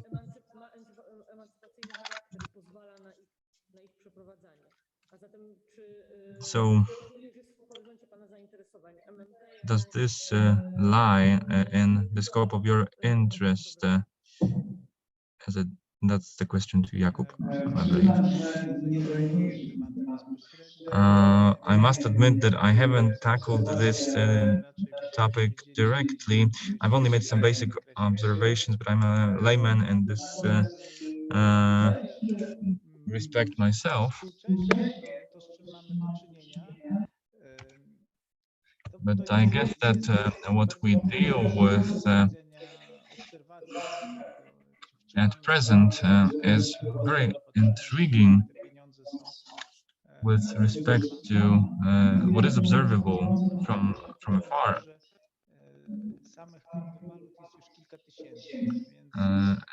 We should also mention that there is more than several thousand cryptocurrencies in operation right now. It's difficult to approach it holistically. Sometimes cryptocurrencies are created out of sheer will of their authors to bring it to life. One interesting case in point can be a cryptocurrency that may influence of Monero, which provides you with complete anonymity of all transactions. Anybody who can access the internet and has a computer can very democratically and anonymously purchase this cryptocurrency, and this is also connected to certain threats that representatives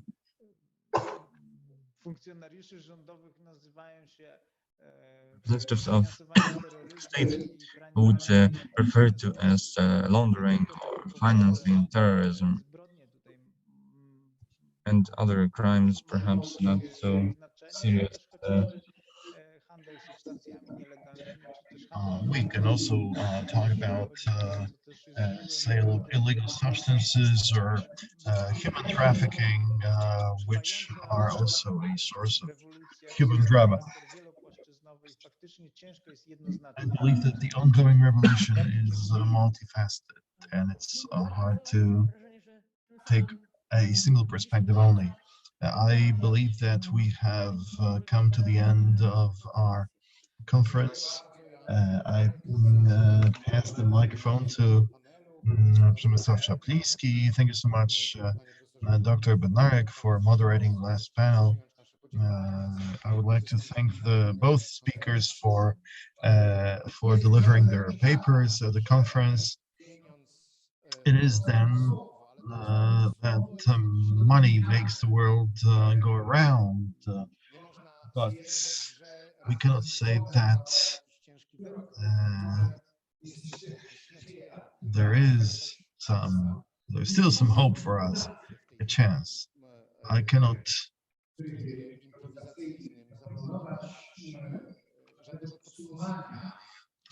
make an impromptu summary of our reflections and debates. I believe a few important things have happened.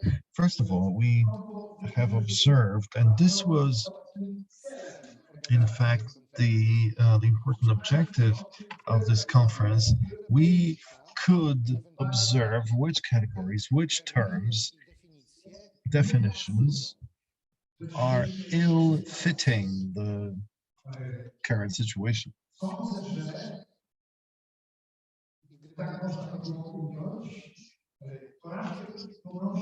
I believe that any idea to describe the situation in isolation, only through class struggle, only through race, through the race agenda, or those related to sexual minorities, or economic issues, issues related to human beings and the natural environment. A description that refers to only one of these aspects, one separate aspect of our reality, has been critiqued here, and this is my first conclusion.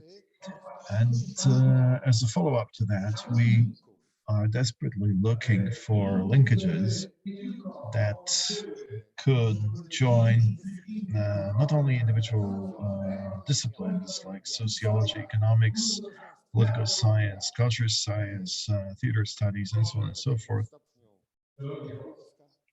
and perhaps even Polish studies. But we first and foremost are trying to locate, to identify links that would allow us to conceptually, methodologically, and interpretationally combine those separate areas of life. And what I have noticed in Marek Beylin's paper, we do not want to define the shape of the narrative, but we formulate a condition that this narrative has to meet. We could observe that Marek Beylin, one of the speakers in the early panels today,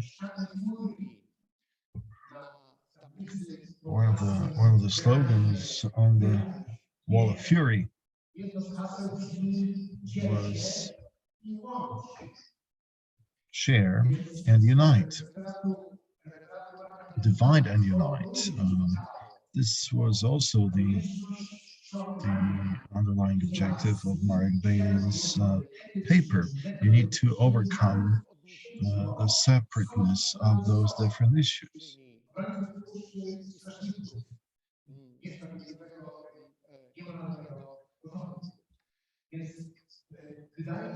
It seems that the minimum benefit of our conference is the rejection of the dichotomy.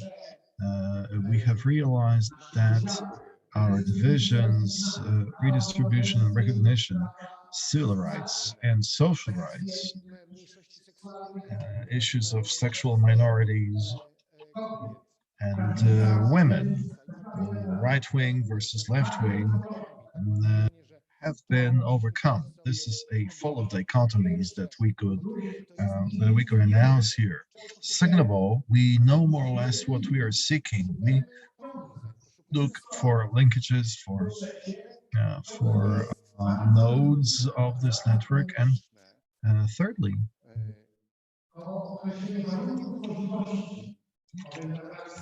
we need to define the preconditions for this joint narrative, and perhaps this is something that we should focus on after leaving this building and this conference. It seems that I have spoken my last word. Professor Bogumiła Kaniewska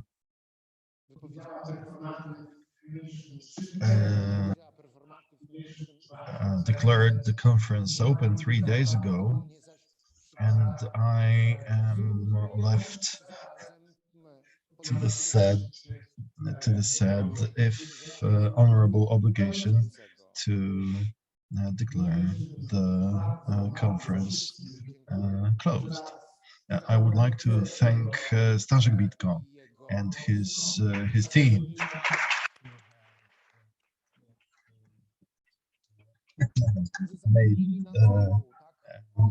made the connections possible. I would like to thank the interpreters who allowed us